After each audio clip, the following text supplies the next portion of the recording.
of the inmates actually escaping. So what happened was 2 days ago, I guess, on Sunday night or Saturday night. I want to say Sunday night. No, I think it was before that. Friday. Yeah. Thursday night into Friday morning. You forget how many days off you take. That's right. And I take Deserved. How many days of rest I require, you mean? Yeah, the company says. In order to accomplish realistically what you do on a week-to-week basis, this is what the human body requires. But so on Thursday, I guess, is when this happened. New Orleans, and this is one of those things where, like, I would imagine the jail has to sit there and be like, do we have to tell everybody that this happened? This is crazy. Well, they waited long enough. Yeah, that's why I thought it didn't happen on Thursday, because I feel like we would have been at least group texting about it for days and days and days. But yeah, they waited. When did they actually tell people, listen, there was an upsadaisy at the jail? I think I read that the DA found out on the news. Like watching the news, that some inmates he had put away were gone. And this is why the local news is so important. People believe, they go, oh, it's all internet, it's all streaming, it's all YouTube. No. A lot of times the DA gets very valuable information just by watching the local 6 p.m. news and seeing this video of a never-ending. It looks like when you turn the lights on. And all the rats or cockroaches go scattering. Like all Popeyes. Popeyes. And you go, this is an impossibly large number of beings that are all scattering. Like it's never ending. There's just inmate after inmate after inmate just running out. What appears to be at the front door. It might have been a back door. I don't know. But it looks like in the video, if you don't have any context, it's all the inmates running out the front door. And you're like, wait a second. How did this happen? People are asking Twitter's AI Gronk, how did they get away? Yeah, so apparently it was 10 of them, 10 inmates that escaped. And in the days since they've escaped, we have found 4. 4 have been detained, I believe. 40%. 40% is good. And so 6 of them remain at large, considered armed and dangerous. And I said, well, how could they be armed if they were in jail? And they said, well, if they're willing to go to jail and then also escape from jail, they may find ways to get weapons. I said, okay, that's a great point. So I would consider them potentially armed and dangerous. 3 of the inmates were captured over the weekend, and then 1 was found yesterday. So they didn't all stay together. They went their separate ways. They split up. Which makes sense. I mean, it's not like it's 10 friends. No. They want to go live together. They shared a life experience, yeah. Which will forever bond them. There certainly is a fraternity amongst them. But number 1, yes, they're not 10 lifelong friends. This is not Stand By Me. And number 2, it would be very suspicious if all 10 were together, because it's so much easier to be like, I found 10 people in the neighborhood that I hadn't seen before. Also, they appear to be armed and dangerous. You don't think this is a strength in numbers situation? Not in this situation. I don't think so. No. Also, I'd start worrying real quick about a Yellow Jacket scenario, where the people could start dying, they start getting eaten. I mean, who knows? I mean, they're in a city. I don't think they would have to go. They wouldn't have to, but hungry enough to cannibalize. When there's 10 of you and you all escaped from jail, one person escaping from jail is nuts. Remember, 2 people. Tilly was able to get 2 people out of Dannemora, right? It was 2 of them, and she got him out. That was a big deal. When 10 people escape from jail, and you look around, and there's 9 more of you, and you're like, wait, this worked? We all did this? Society's rules no longer apply, and you have to start, like, why don't we eat each other? Because there's food everywhere. But that's what society tells you to do. Go get some gumbo. Well, you can't go into most gumbo places because they'll be like, hey, aren't you one of the 10? And they'll be like, yeah, unfortunately. Wear a mask. Follow the science. Maybe that's what it is. Maybe you have to start going like, no, I heard it's coming back. And you put a mask on and you can conceal yourself that way. Maybe. Say, I would like some gumbo. I happen to be immunocompromised. But I'm just here I'm going to stay outside. I'm going to, yeah. I'm going to, I have to wear this baseball cap too because I'm prone to sunburns. However. Or my hair's not done. Yeah, I would like the gumbo. the district attorney said on Monday he blamed it on a cascading series of breakdowns. He said a cascading series of breakdowns contributed to the escape. And I was just like, finally, somebody's being specific about what's going wrong.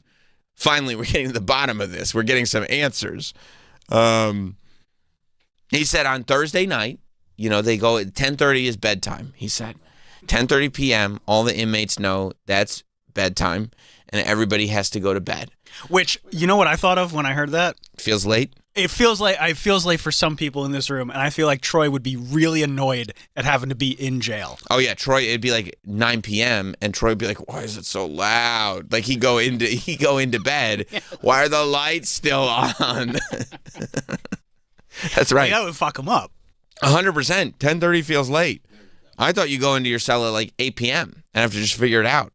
But 10:30 is bedtime.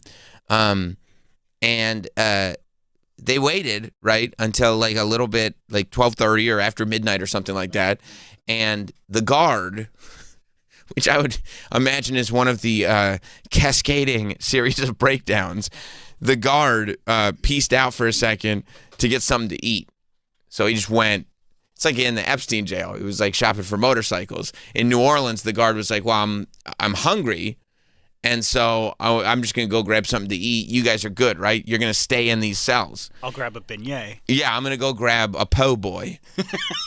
He said. At the cafeteria. At the cafeteria. We're in New Orleans after all. He said, now listen, you guys are all going to stay locked in these cells while I grab a po' boy, right?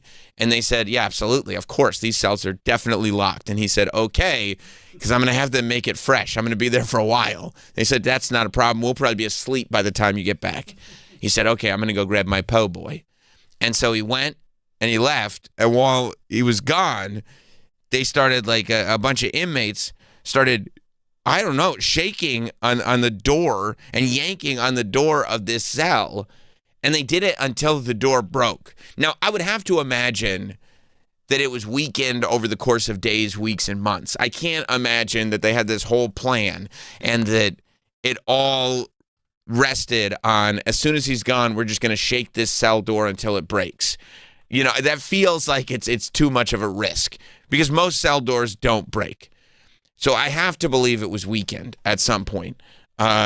Yeah, see, there they are. They're shaking it, and it does look like it moves when it shakes. So maybe they were realizing this door is already kind of broken, and nobody's coming in to fix it, knowing, I know, it's one of those sliding doors. I would guess that they knew, they knew, look, at some point, if we put enough muscle into this door, we can break this door. So that would be the second in the cascading series of breakdowns. They didn't fix the door, and the guard needed a po' boy. Now, after they got the door open, all the men that were in the cell, they snuck into another cell, which sounds to me like it must have been an empty cell, because that cell, I guess, was open. It wasn't locked. Because they go in there, and within minutes, that's what the guard says, I think. I think the reason that the report says within minutes is because the guard says, I was barely even gone. I came right back. I don't know how they moved that toilet so quick.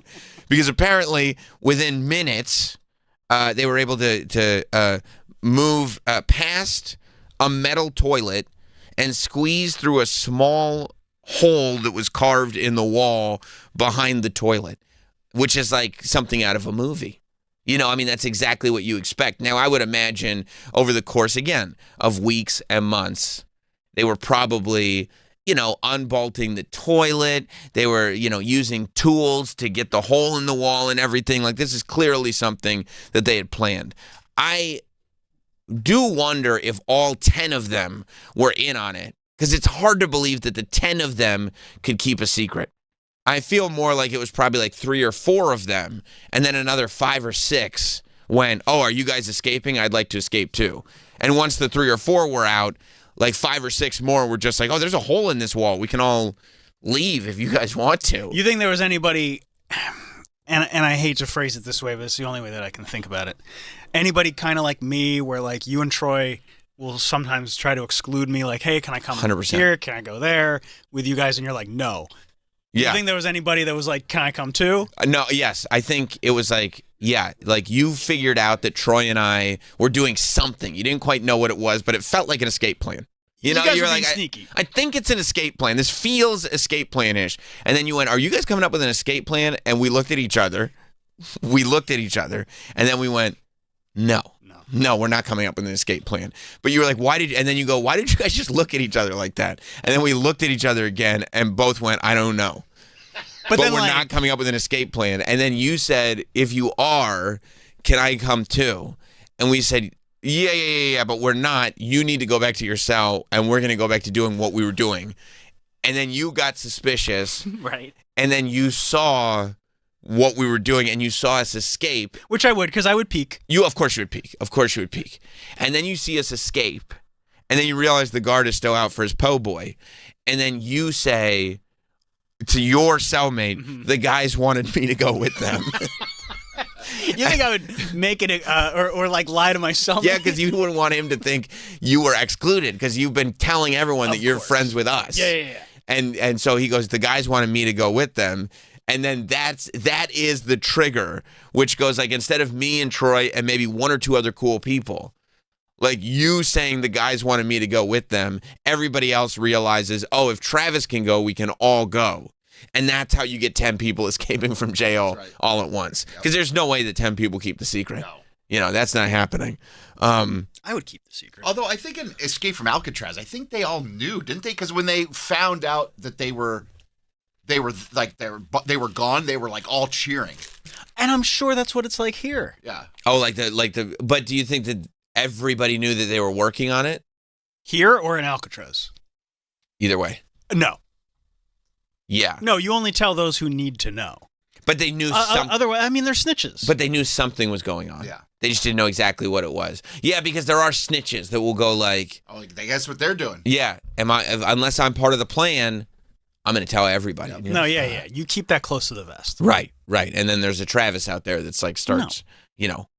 I would be cool. And then we went like this. We went like, is there any way we could make this small, the hole just small enough that you and I can fit through, and then Travis can't fit through it? You think there's a hole anywhere in this world that I can't fit into, but Troy can? That's what we said. And then Troy was like, we can't do it. We'd be fine. Plus, then you would remind me, no, his vertebrae is flexible like a rat's. And I'd go, oh, you're right. He could slide under door cracks and stuff. Yeah, he's like a snake. He Yeah, can slide right that's under. right. You'd probably be able to convince me, like, no, you stay. We need you to stay here. Right. We're coming back for you. Right. And I'd be like, okay. That would be the move. Right.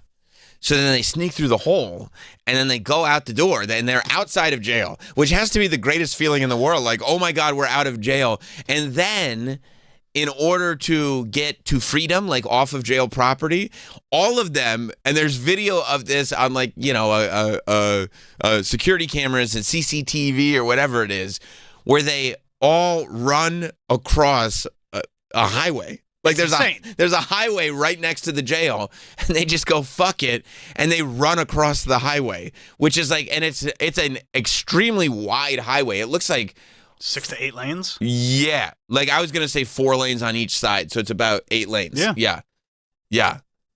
And I mean, but I mean, at that point, that's the last thing you're worried about. Fuck it. And luckily, it's 1 o'clock in the morning, so there's traffic, but not as much as it would be, and.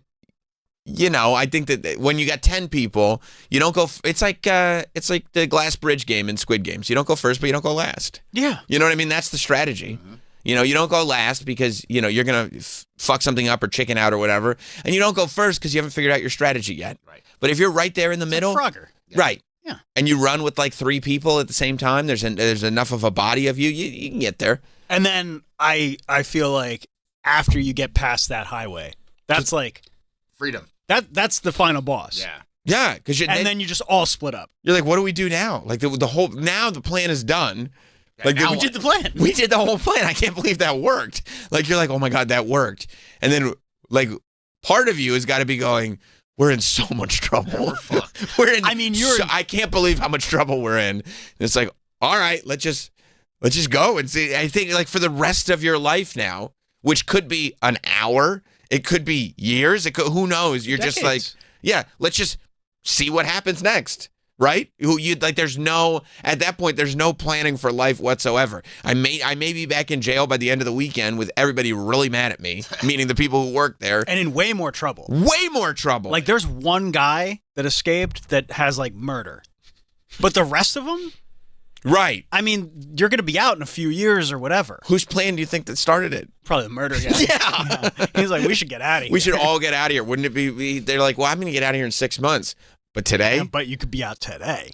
And they're like, yeah, I would. Because it is, when you've got nothing to lose, it's easier to do it with a big group of people. Of course. You want to do it with the big group of people. Did they find the murder guy? No. Of course not. Of course not. He's the one. He's the one that's because in his head, ahead. yeah, in his head, he had his individual plan of where he's going to hide, where he's going. I mean, most of the other guys, I'm telling you, most of the other guys were not part of the planning process. They just found a hole in the wall and went, yeah, whoever wants to come through the hole, come on. The more the merrier. Guards out getting something to eat. You get out, and then what's the plan? Like, what do you the do? murderer had a plan. The murderer had a plan. He probably had a shack in the forest or something somewhere. Or like a friend who was going to take him over state lines and go. Like, because that would probably be the trick, is to get over state lines as quick as possible and then try to get to Mexico or something. I mean, New Orleans, unfortunately, is not terribly close to any border of another country. No, but they had enough time, and now they've been gone enough that everybody assumes they're no longer in the state. Yeah, which is tough. It's a big country we got, and also it's been enough time that they could have gotten. I mean, it's Thursday night you're talking about. You've had Friday, Saturday, Sunday. I mean, you've had plenty of time to get to Mexico. So, yeah, they found 4 of them. When the guards came back, the first thing they saw was a big hole in the wall where the toilet once was, and graffiti all over it. A face, a smiley face with the tongue out. S my D was written there. It says "suck my dick." And then one person wrote "too easy, LOL." Unfortunately, while it is a hilarious thing to write, it is unfortunately the wrong version of the word "too." You know, that requires 2 O's in that "too." All right, so to Troy's say like, yeah, too okay, easy. fine. Right. Yeah, I misspelled it. You know what would be great? If we were escaping with Troy and he wrote "too easy, LOL," and you and I were in the back, like giggling with each other, just go, just let him write it, just go. And then as soon as we got out of jail, I was like, bro, you know you wrote the wrong "too"? And you're like imagine going, we're free. And I go, Troy, you wrote the wrong "too" on the wall. Here, look, I took a picture. And you're like, what the fuck, dude? They're going to think I'm an idiot. Yeah. It's the wrong "too"? They're going to put that picture everywhere. Yeah, you wrote the wrong "too." I probably wouldn't spell anything I wasn't certain of.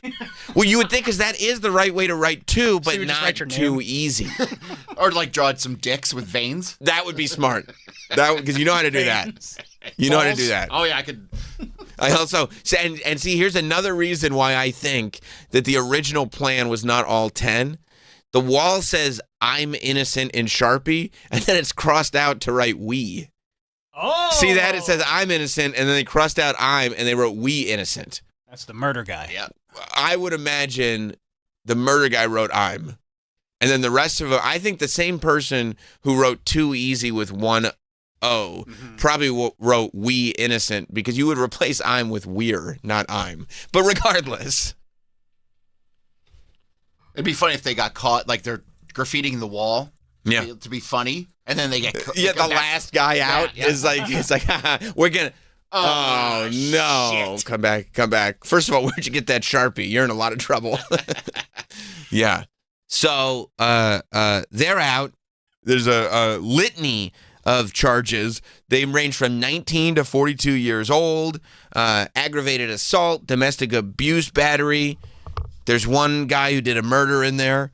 They said that they scaled down a wall, that they made the hole and carved it with some kind of toiletries. They wouldn't say exactly what it was. I would imagine a sharpened or some sharpened toothbrushes.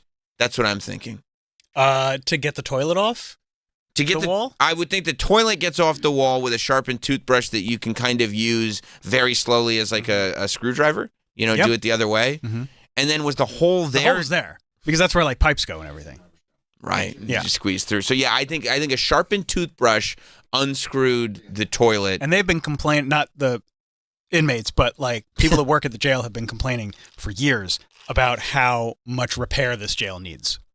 You know? Yeah, I mean the doors are breakable, and we can get the toilets off the wall with a toothbrush. So yeah, I would say that's a fair assessment. Also, nobody you would think that all this would be discovered when the guard comes back from getting food.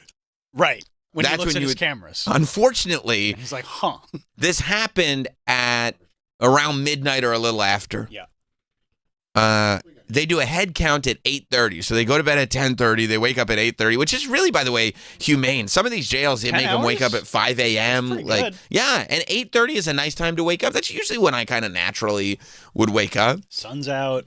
Guns out. Yeah, well, always. And especially now that they're escaped, this is armed and dangerous.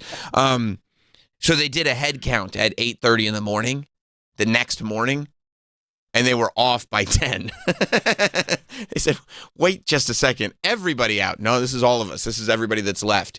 The cell block was half full, and it had been that way. So they got an 8-hour head start before anybody even realized they were gone. They got 8 hours. That's so much time. I mean, they were probably running, like it was probably 2:00 in the morning, and they're like, "We got to go quick. They're going to be on our tail." It's weird that I don't hear any sirens or anything, but I'm sure it's coming. I'm sure it's coming. And by like 5 or 6 in the morning, and you're realizing there's nothing on the news, there's nothing anywhere. It's kind of like, maybe we can just walk instead of run. It doesn't. Maybe we don't have to be in as much of a rush as we thought that we did. You wonder how there wasn't people watching the surveillance. He went to get a cameras. po' boy.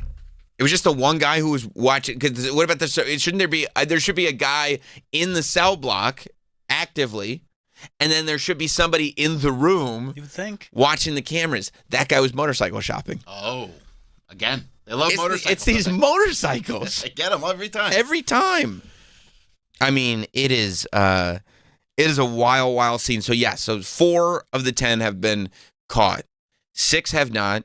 You know I'm not a pro-criminal person, but my thing about people who escape from jail, and I do love a jail escape. I mean, they locked up the Count of Monte Cristo. He got out. That's how he became the Count of Monte Cristo. It's one of the greatest stories ever. Literally my favorite story of all time is the Count of Monte Cristo. And it revolves around a guy escaping from a maximum security prison. And he gets out, and he becomes the Count of Monte Cristo. It's an amazing story.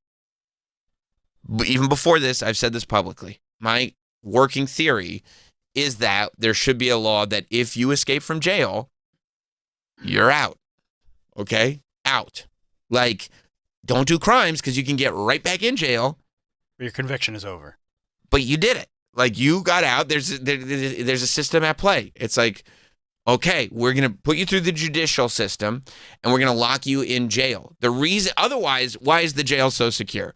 If you can escape and just get put right back in, let's not, even lock the doors at this point. We're building something that we're saying you can't escape from, even a criminal mastermind. You are locked in here. And they're accepting that responsibility. Right. But if I outsmart you, I'm free.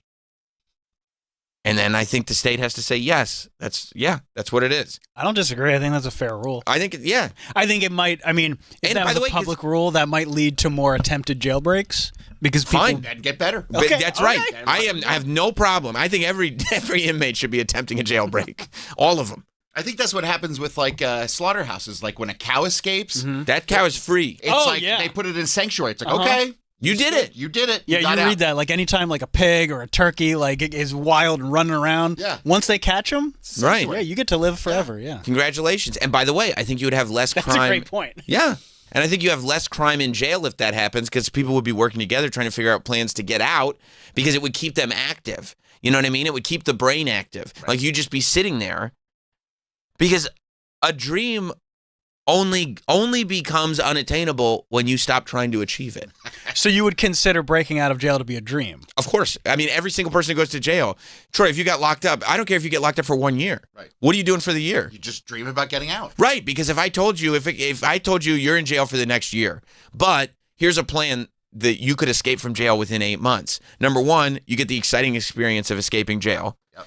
Number 2, You get out 4 months early. Yep. Now, listen, escaping from jail would still be a crime while you were doing it. Mm-hmm. So if you get caught doing it, you're fucked. If you get caught doing it, you're fucked. And you can't hurt anybody while doing it. Absolutely not. You can't do assaults while doing it. No assaults, no murders. You can't do crimes while doing it because you're not in jail for those crimes. What you'd be exonerated from is the crimes you were convicted of. If you do more crimes to get out, then that's a different thing. Now, I don't want to go off into a different... And by the way, if you're on jail property and you get caught, you're fucked. You have to be. Yeah. You have to be across the highway. You're still in jail. You have to be across the highway. Absolutely. Yeah. Yes. Now, how can that be a dream if yesterday you said that dreams only count after 15 years? Jail rules are different. Jail rules are different. The Okay. whole time I figured you'd have an out. No, yeah. Jail rules are very different for a couple reasons. Number one, You're living in a whole new ecosystem. you're in a whole new ecosystem, and it's like also if your dream is to be a football player and you're sitting in jail, it's a ridiculous dream. You're in jail. You have never seen the Stone Cold Steve Austin vehicle. Okay, look. If you can make that dream, you have to pick because you can. I've seen prison football movies and before. I do love that the longest yard is a Stone Cold Steve Austin vehicle. Yeah, that's the one. I would agree. Is there another one? I knew exactly what you were talking about. Okay. Yeah, no, I think once you get out of jail and get off prison property for that crime that you were in jail for, you can't go back for it. Done. And also, you can't get arrested for escaping from jail at that point. Yeah, no, you got out. Because I that's agree a with loophole. that. You're out. Now, people go, well, you want criminals on the street? No. Because if they do more crimes, they go back to jail. Yeah. And by the way, if they escape again, they escape again. If you reoffend. That's us. That's us. We have to have responsibility as the state for having jails that keeps people in. But I truly think what you would get, you're almost gamifying the prison system, right? Where everybody... I mean, this will be a reality show one day. Of course it would. We're already talking about making reality shows about immigrants winning citizenship. Which I can't. We're not that far away. 100%. 100%. Out of jail is what I would call it. Out of jail. But yeah, I mean, and then I think it's like clean slate. And by the way, if you don't do crimes after you escape from jail, guess what? You've been rehabilitated. The prison system works. But I think it would keep prisoners occupied. I like it. Right? Yeah, I like it too. Because you'd be sitting there the whole time trying to figure out how to break out of jail, and it would stop you from doing other bad stuff in jail. Right? There's no reason we should be treating animals better than people. No. That's right. Absolutely not.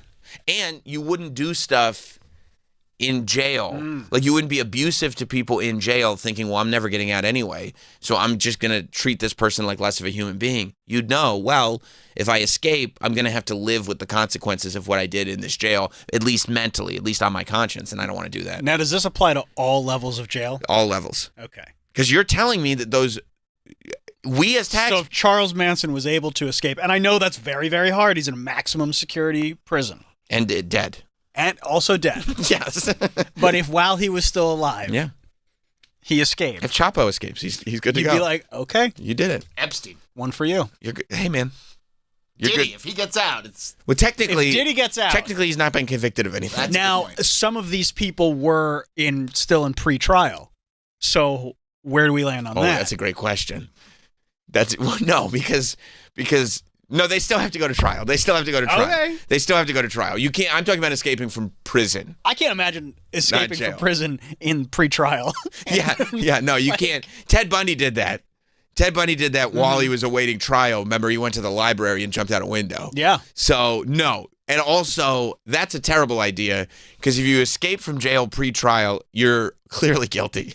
Yeah, Because you don't if- even know what you're getting yet. Right. If you're not guilty and you're confident that a jury will agree that you're not guilty, you don't need to escape from the jail because once the trial's over, you're going home. Well, they all said we innocent.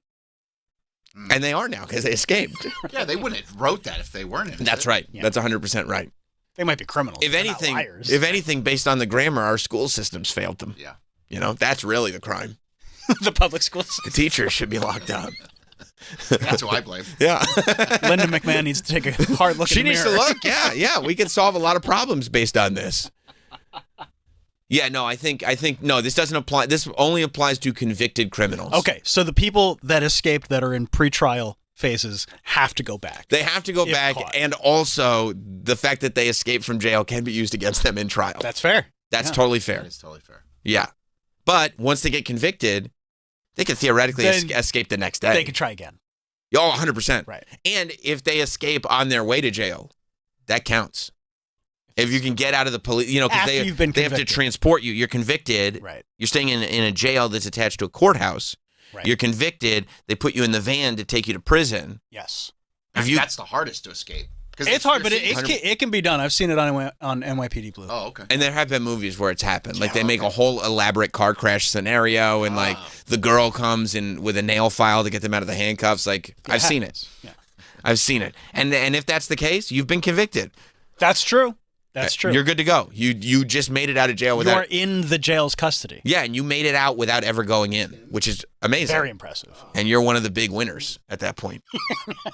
That's like good as gold. So you could do a media tour without any 100%. fear. 100%.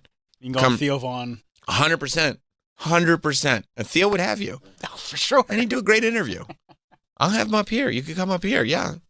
I'd be like, did you? And you could even say it'd be like Ashley Judd in Double Jeopardy. Okay. I'd be like, did you do those Is that crimes? with Harry Connick Jr.? Mm-hmm. Okay. I'd be like, did you do that crime? And they'd be like, 100%. Yeah, I did that. That's what I'm promoting. Shouldn't have, but I definitely did the crime. I'd be like, you only did 6 months in jail. Yeah, but I escaped. I go, good for you. Do you feel bad about the crime? They'd probably be like, I do. I go, okay. But I also love freedom. Prison system works. Jason in Rochester. What's up, Jason? Hey, so while you were explaining essentially, I was wondering, like, in a capitalist America, if we could, like, really gamify this and an everyday citizen can go to, like, an extended jail escape room, and if you're a citizen, you escape the escape room of jail. I guarantee you. Win the ultimate prize. I guarantee you, if we gamified it the way I'm thinking, and it's a good idea, then there would be people who would want to go into jails that without doing any crimes just to be able to escape the jails. There's a whole show called Prison Break. Right. People would be like, yeah, I want to do that. I want to live that life. And I mean, it could be tough for them, but yes, I think that's 100% right, Jason. Thank you, buddy. Yeah. Gamify. You have to gamify this. Gamify the prison system. I can't imagine. I don't know many things that are worse by gamifying them. Gamifying things usually makes things better. Trying to think. Right. Nothing comes to mind. I mean, sports was kind of lame, and then they gamified it by adding gambling, and people now love it's it. the best. Once they gamified sports games, they everybody started loving it. Spencer in Alabama. Hey guys, greetings and salutations. Thank you very much. Okay, so I live over in Alabama, not too far from New Orleans. I'm there a good bit. Travel all over the world. New Orleans is my favorite city, but it is a fucking cesspool. What? The 4 guys that got caught have to be the dumbest some bitches on earth. Why? You're saying it's easy? It should be much easier to not get caught there? Yeah, especially with an 8-hour head start. They did get an 8-hour head start. There are places in New Orleans the cops don't even go. I mean, you could go to the Ninth Ward. If you stay away from the tourist areas, there's no cameras. I mean, if they get caught, it will totally surprise me. Yeah, I love the idea of, like, a couple of those 4 that got caught, like one of them is dancing on Bourbon Street, like, like. And that's what it was. They showed the picture, and they're walking down Bourbon Street. I'm like, what the fuck? What's wrong with you people? They could go to Chalmette, which is East New Orleans, get on a shrimp boat, and never be heard from again.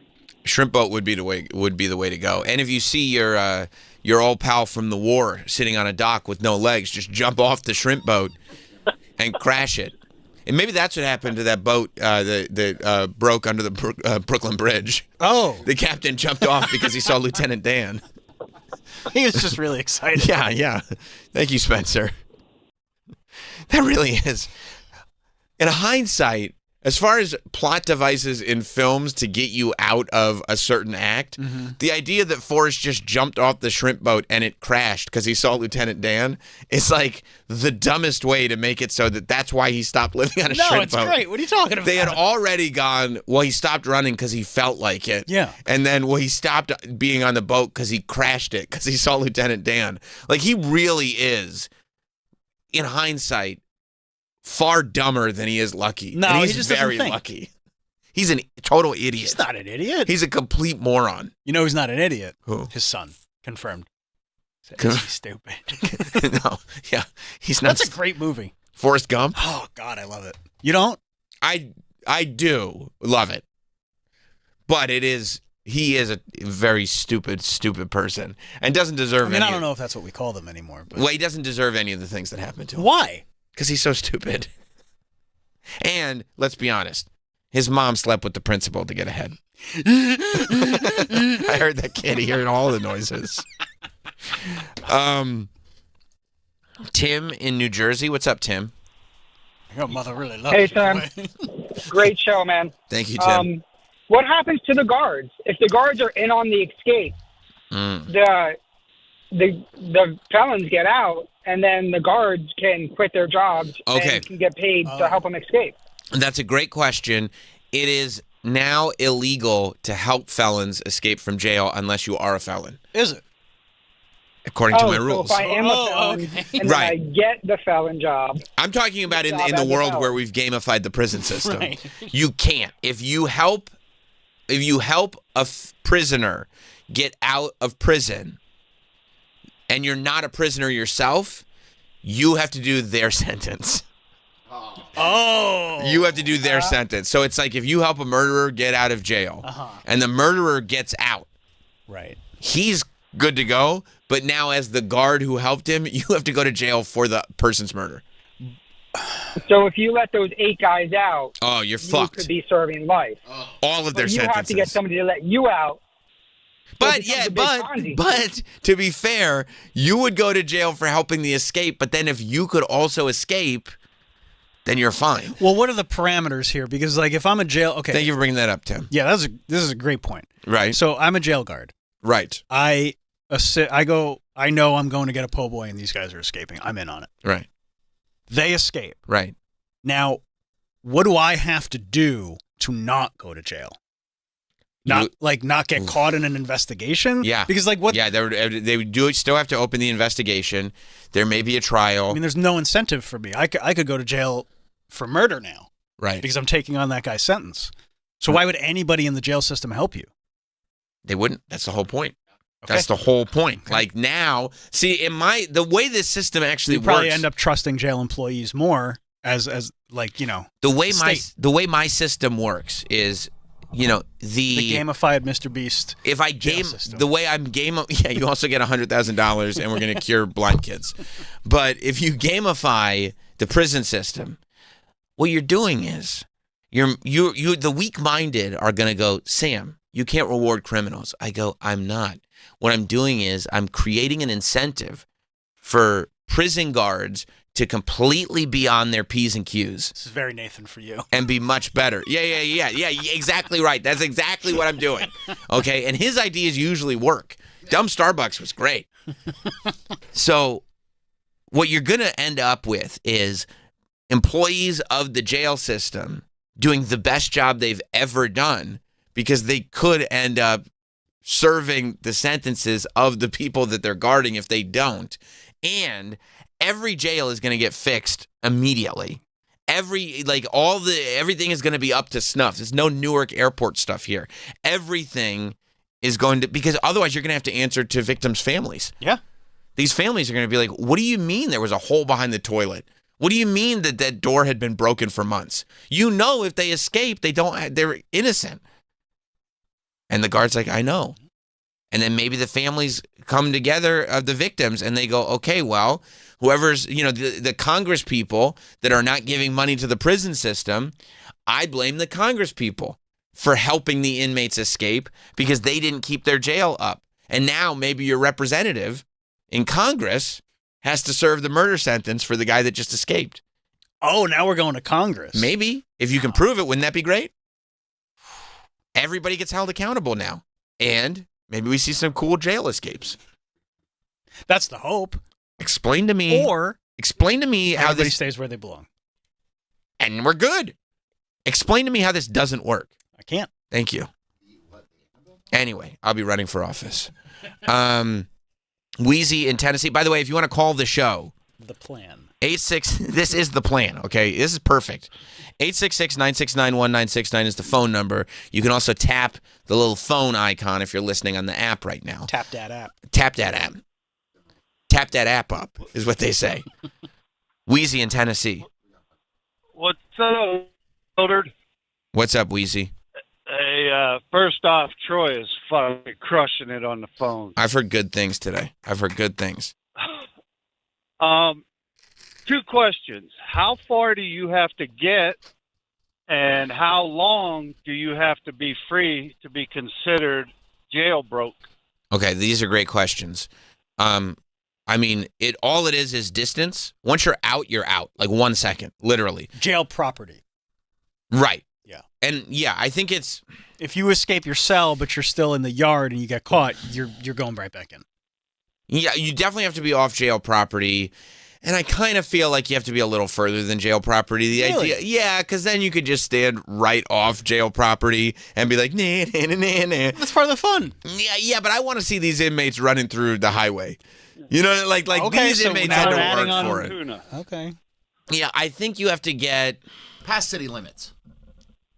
I'm going to be fair. I'm going to say within at least a quarter mile away on all sides. Okay. At least a quarter mile away, which means if you just escaped, we do have a second to get those dogs quarter out. mile's not that far. It's not that far, but it's far enough, right? Attainable. Right. Like a quarter mile, you know, if you're running, 5 minutes, it's no problem. Yeah. 5 minutes? I mean, people run a 5-minute mile. Yeah, but we're not arresting track stars. These aren't professional athletes. Yeah, these are malnourished people. They're working out in the gym. They're not. There's no treadmills. There's no treadmills in jail? No, they don't have treadmills. Okay. Especially not now. By the way, we're going through all the jails and making sure every single one of those treadmills is out because that feels very much like it's against what we're doing here. Yeah. That's a great point. It says average runner could take a minute 30 to 2 minutes. For what? For a quarter mile. Okay. Yeah, that's not that far. Let's go half mile then. Let's go half mile. Half mile. Is a half mile good with everybody? I'm half fine with mile. that. Half mile, because also a half mile. I could run a quarter mile. Right. But a half mile, if you're not training, you'll be winded after the first quarter. Yeah. Quarter mile, especially with the adrenaline, anybody could run. A half mile, somebody who's out of shape is going to get winded before they finish the half mile. And that would be something very, very satisfying about watching somebody escape and they're almost there, but like they're so winded and they collapse. That's funny to see. It is funny. You know? Yeah. It says a beginner or recreational runner would take 3 to 4 minutes for a half a mile. And that's Google AI overview? Yes, it is. Okay, I'm going to trust him. Yeah, on I that. trust it too. Yeah. No, I think half mile is fair. Yeah. Half mile around all sides, like a half mile radius. Right. Yeah. Now, what if you step back into that radius? What if you get to that half mile? Okay. But grandma's house is a quarter mile away from the jail.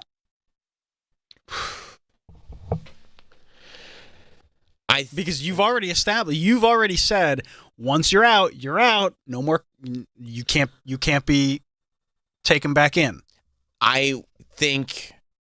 So I would think you can go to grandma's house. I think in order to just be, because, you know, you don't want people being bad sports about it. You don't want people showing up to jail the next day to be like, I'm here to visit. I'm here to, you know. I forgot something in my cell. I think you have to stay off. You have to maintain that half mile radius for 6 months. Okay. So it's after 6 months you could go to the jail and visit. Yeah. Then you can come back. So you're on a 6-month probationary period. 6 months probation where you have to maintain your 5-month radius. Yeah, because otherwise... Half-mile radius. I'm sorry, half mile radius. 6 months. Then you can go back and get whatever mile. is in the manila folder. Yeah, get your belongings. Get your belongings, yeah. You can go back and get your belongings. You can't, yeah, that's fair. Because you're going to need that belt. Because after 6 months, I would hope you're not going to go back and rub it in. Of course you Yeah, but you could. What can I do at that point? What can I, You won. Yeah. I mean, if you want to let everybody know you won. If you do, you do. You'll get a hero's welcome after the 6 months. But I think anything more than 6 months is not in the spirit of the game. Like, are you really a free man? And anything less than 6 months is like a little too in the favor of the prisoner. I think 6 months, half mile. Okay. That's fair. Yeah. Jason in New Orleans. What's up, Jason? And how are you doing? I'm here having my traditional morning po' boy. Yeah. It's what we do down here. Look, I have 3 things for you because it's way worse than what y'all have been saying. Number one, so in Louisiana or New Orleans, the sheriff is the keeper of the jail. They're not really out doing criminal investigations or arresting people. It took them 2 hours after they found out these guys were gone to tell the New Orleans Police Department, hey, we've got a number of violent criminals out on the street. So they are wait. And they didn't find out until 8 hours after they escaped. So now we're 10 hours in, and I'm finally going to tell the police. And in my mind, they're running around the jail like the fucking Keystone Cops in that 2 hour period. But number two, the sheriff is up for re-election this year and has blamed her political opponents for maybe helping out with this jailbreak situation. Oh, come on. No, I swear to God. But the weirdest thing is number 3, the governor gave a press conference the other day where he said he's going to deputize alligator hunters to go into the swamp and try to find these people.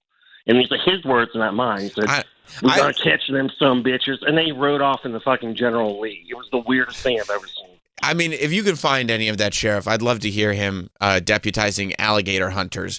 Because I think I just saw one alligator hunter get knocked out by a guy who owns a super church. And it didn't really strike me as the person I'd want hunting down these escaped criminals. Things are weird down here, man. I mean, I guess they are. And I mean, they want to show a sign of force. Also, Trump has made it, say what you want about Trump. I feel like he has normalized the idea that you can push any sort of my political opponent is doing this conspiracy theory and kind of get away with it. Yeah. Yeah, and it may work. It's all on the table now. Thank you, Jason. No problem. Yeah. Yeah, we're so used to the madness that we're used to on a federal level. If a person running for a city office goes, my political opponent may have helped these inmates escape. I said may have. I don't know.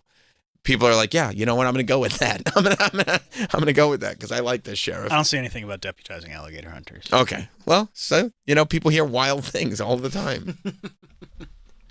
Now, is the mayor of New Orleans, does he sound like like that guy who is difficult to understand in The Waterboy?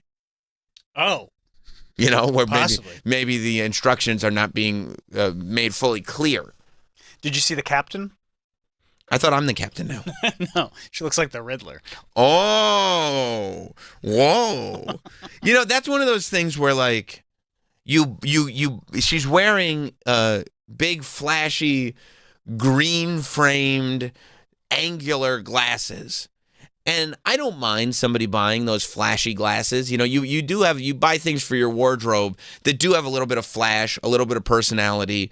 But there are even times where I'll go, you know what?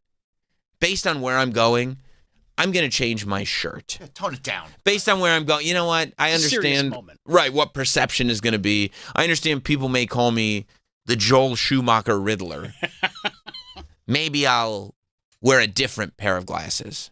Because those definitely aren't your only glasses. Right. And you see, she's giving a press conference here, and it says New Orleans captain Stephanie Minto Gibson wears bizarre glasses to a press conference to give an update on the 10 inmates. I mean, let's hear what she has to say and hear if anything takes away from the bizarre glasses, in which the first reply on Twitter says, Mardi Gras was months ago, lady. Good afternoon, all. I am Major Stephanie Minter Gibson, and I oversee the Crime Victims Unit for the Orleans Parish Sheriff's Office. Once I was notified about the escapees, I immediately gathered a team of experienced staff, and we started calling victims and survivors just to make sure that they are aware of what was going on and that they are safe. I mean, For I don't know the records that had no information. I mean, I guess you got to tell. Oh yeah, absolutely. Those are one of the first people you got to contact. Well, the first people you got to contact are probably the police, and that took 2 hours. No, but I mean like the public. Like you absolutely. Yeah. Like on Blue Bloods, anytime someone would escape, and they I forgot you were an expert, and they would fear like, oh, this person might be going back to like the victim who put them in the jail. Yeah. You got to let them know. Oh yeah, yeah. Or witnesses. Yes, exactly. Yeah. So that's common procedure. Citing Blue Bloods. Okay. And if she makes the calls, are the people on the other end of the phone go, I know we're just on the phone, but it sounds like you're wearing ridiculous glasses. Is that true? Yes. Yes, that is true. Dustin in Illinois. What's up, Dustin? Hey, hello? Hey, let's go. Hey, the Annabelle doll just got moved down to New Orleans right around the time this happened, and there was an article about how they were saying it could be that. Oh, Troy, you've talked about the voodoo. I'm trying to tell you guys this for years. I know. And what do we do when you go, ha ha, Troy? You point and you laugh and you mock. That is true. And I wish I could tell you that's not true. They said, the same article said something about the largest sugarcane farmhouse or something like that burned down around the same time down there, too. Well, why so was... trying to blame that doll for everything. Oh, why the Annabelle doll's on tour. Yeah. Where's she going? I want to see the Annabelle doll. I'll let you know. Where's the Annabelle doll is on tour? Is Annabelle responsible, thank you, Dustin, for the Louisiana plantation house fire and the New Orleans prison break? I mean... It's an article for everything. Yeah, it really is. Yeah. What about the boat crash in Brooklyn? Did Annabelle do that too? Doge. Huh? That was Doge. Oh, that was Doge. That's my mistake. That was Doge. That was my mistake. Okay. With the anticipation of another Annabelle sequel this year, the infamous haunted doll has been making the rounds in the U.S., sending social media users into a frenzy. So has anybody who really believes in the spirit world and all this stuff, has anyone said, hey, the fact that they're using this to promote the new Conjuring movie, and this is the actual haunted, cursed Annabelle doll, maybe nobody takes it seriously? I mean, this means that the Warrens had it. This means that their son-in-law took a check, or whoever took a check. I don't know who's in charge of the thing. Somebody in charge of the Annabelle doll took a check to use it as a promotional item. There used to be a sign on it that says, whatever you do, don't touch this. Now it's on tour to promote the film. A paranormal expert. Oh, good. Okay, they got a paranormal expert. And an ex-host of Paranormal State shared footage of the doll's ongoing tour on TikTok, garnering the attention of millions of viewers. The energy is definitely different in here. Mike, if you could find that video, I would love to. It was $100 to see the doll in San Antonio. I would check that out. You would pay $100. I'd probably try to figure out some kind of like, oh, we'd love to do like a promotional, you know. I could see if we could expense it. Maybe we could barely expense sliders. I would rather I'd like to maybe see if we could do like, maybe there's an influencer thing. Maybe I could tell him I'm like an influencer. Yeah, let's listen to they go into this room and the Annabelle doll is there. I love it when they just like describe the energy, because it's just not something that you can say. I mean, all right, proof. Annabelle, so this is where I leave you. Safe travels. Okay, he's doing the sound from the movie for his video.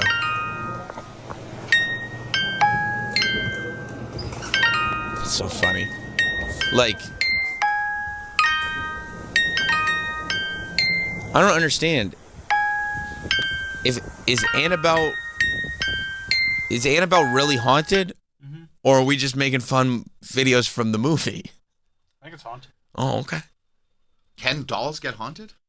Yeah. Demons possess objects, inanimate objects. Yeah. The Warrens have a whole house full of that stuff. Okay, it's in Gettysburg, Pennsylvania. Okay. On July 12th.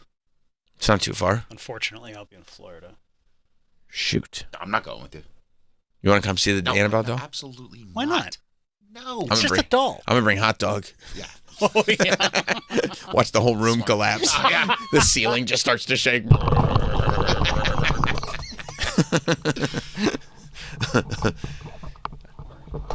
thanks. No, I know. Let's go back to the article, Mike. I want to see them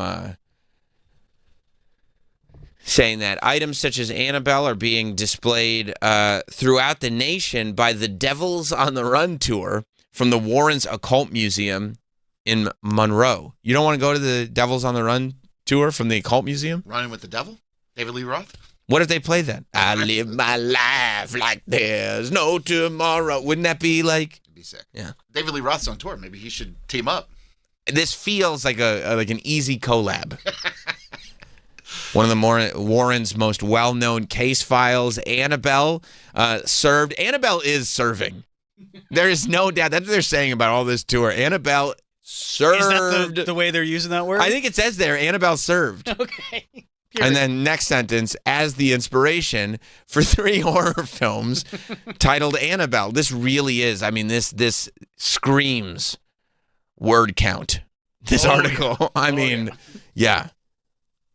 Okay, so the closest they're getting is Gettysburg? So right now, July 11 to 13, it's in Gettysburg. Mm-hmm. And then October 4th, it's in Illinois, Rock Island. And then October 17 to 19, it's at Scarefest weekend in Lexington, Kentucky. I'm going to go to Scarefest. You're going to do that? Lexington rules. Okay. October 17 to 19. Maybe I'll try the Gettysburg. Nothing in New York City yet. That's weird. I mean, I think they probably try to go for... I mean, this isn't like this isn't like a corporate thing. Yeah. Secondary markets. Plenty of places in New York City to do this. Right. New York City charges a lot for rent. New York City, to get a venue in New York City for the day, for 3 days, it costs a lot of money. Yeah, but I mean, you could do it. There's like horror conventions, right? Isn't there one in New Jersey every year? Yeah. Chiller Theater? Yeah. Chiller Theater would be a good spot. It seems natural. That seems natural. You get a room in Chiller Theater. Yeah. Yeah, that feels like a layup. I would go to that. I don't know if I pay $100. $100 is a lot of money. To be like, oh yeah, I saw that doll. And then somebody just Google images it, this doll? Yeah, that's what I saw. Mm-hmm. Yeah, same photo, actually. Mm-hmm. I mean, I'd like to see it at some point in my life, but $100? I don't think so. And so it may have been responsible. I wouldn't be surprised at this point. I'm going to say yes. Okay. Sure. What? New Orleans is a weird place, bro. You think there's voodoo involved? In the police, in the jail escape? I understand it's hard to say, like, there's spirits and there's weird things in the air. Go ahead. But it feels strange down there. The whole thing. The whole thing. Isn't that part of the vibe, though? It is, but it's just creepy. It doesn't feel good. Maybe that's just the air coming out of all the horns. Did you ever think about that? Possibly. Yeah? Yeah. I told you, all those graveyards, they're above ground. It's just strange. Right. Mausoleums. Yeah. And there's weird voodoo gangs that hang out down there. Right. I forgot about the voodoo gangs. Do you think any of the escaped prisoners... Princess and the Frog. That's right. Yeah, now, what do you think about the voodoo gangs are now a Splash Mountain? Yeah. Not good? Yep. No, not good. Just keep me away from anything voodoo. Okay. What about the voodoo glow skulls? Voodoo glow skulls are cool. Okay. They can pass. What about Godsmack? Godsmack. Yeah, voodoo. That's a great song. Okay. Well, aren't you inviting voodoo in then? You know what? I'm not going to listen to it again. Okay. Thank you for. You must be glad I pointed that out. I'm so glad. I was going to go home and bump it, but I'm not now. Not doing that now. No. Forgot what the name of this song was for a sec. What about Voodoo Child? Jimi Hendrix. Oh. Jimmy is the man. Yeah. That's a tough one. Plus, Hogan came out to it the whole time he was Hollywood. You can't watch any of those matches. No. That sucks, huh? I mean, it is what it is. You got to make sacrifices at some point. Right. Yeah. No, you're 100% right. Listen, I think now is the time for the jail idea because our infrastructures are collapsing. I saw an article yesterday that said that Newark had another outage. 2 seconds. 2 seconds. No, actually, could you say that again? 2 seconds. Big deal. 100% right. I agree with you. Yes, I agree with you full-fledged. A 2-second outage for air traffic control, I would say big deal. If I turn your mic off for 2 seconds, no one's even going to notice. Why'd you do that? Yeah, see? Yeah, no, you're right. You're right. Listen, but they had a much longer outage like 2 weeks ago. It's fine. They have nothing but delays. Don't worry about it. There's still like it's Biden's fault.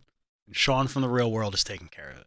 I don't know. I'm waiting for Sean from the real world to take care of it. This feels like one of those things that we should like have a long-term plan for, but also short-term plan for. He said it's going to take some time, and they're trying to hire new air traffic controllers. They're offering bonuses. What do you mean they're trying to? Nobody will take the jobs because it sucks so much? Tough economy.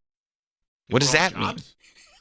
If it's a tough economy, people would want jobs. I would certainly not want that job. Because the equipment doesn't work at all? I mean, the equipment doesn't work. And you're going to end up like that dad in Breaking Bad? Exactly. You're in charge of so many lives. And all of a sudden, there's a teddy bear in the pool. What did you do? I couldn't handle that. What the hell did you do? You just ruined your life because there's a teddy bear in the pool. Barely control my own life. And he goes, it was the computer's fault. Yeah. What happens when somebody blames it? I mean, Troy will say, oh, the call screening didn't work. It's the computer's fault. What do we say? Operator error. Can you imagine if you tried that bullshit?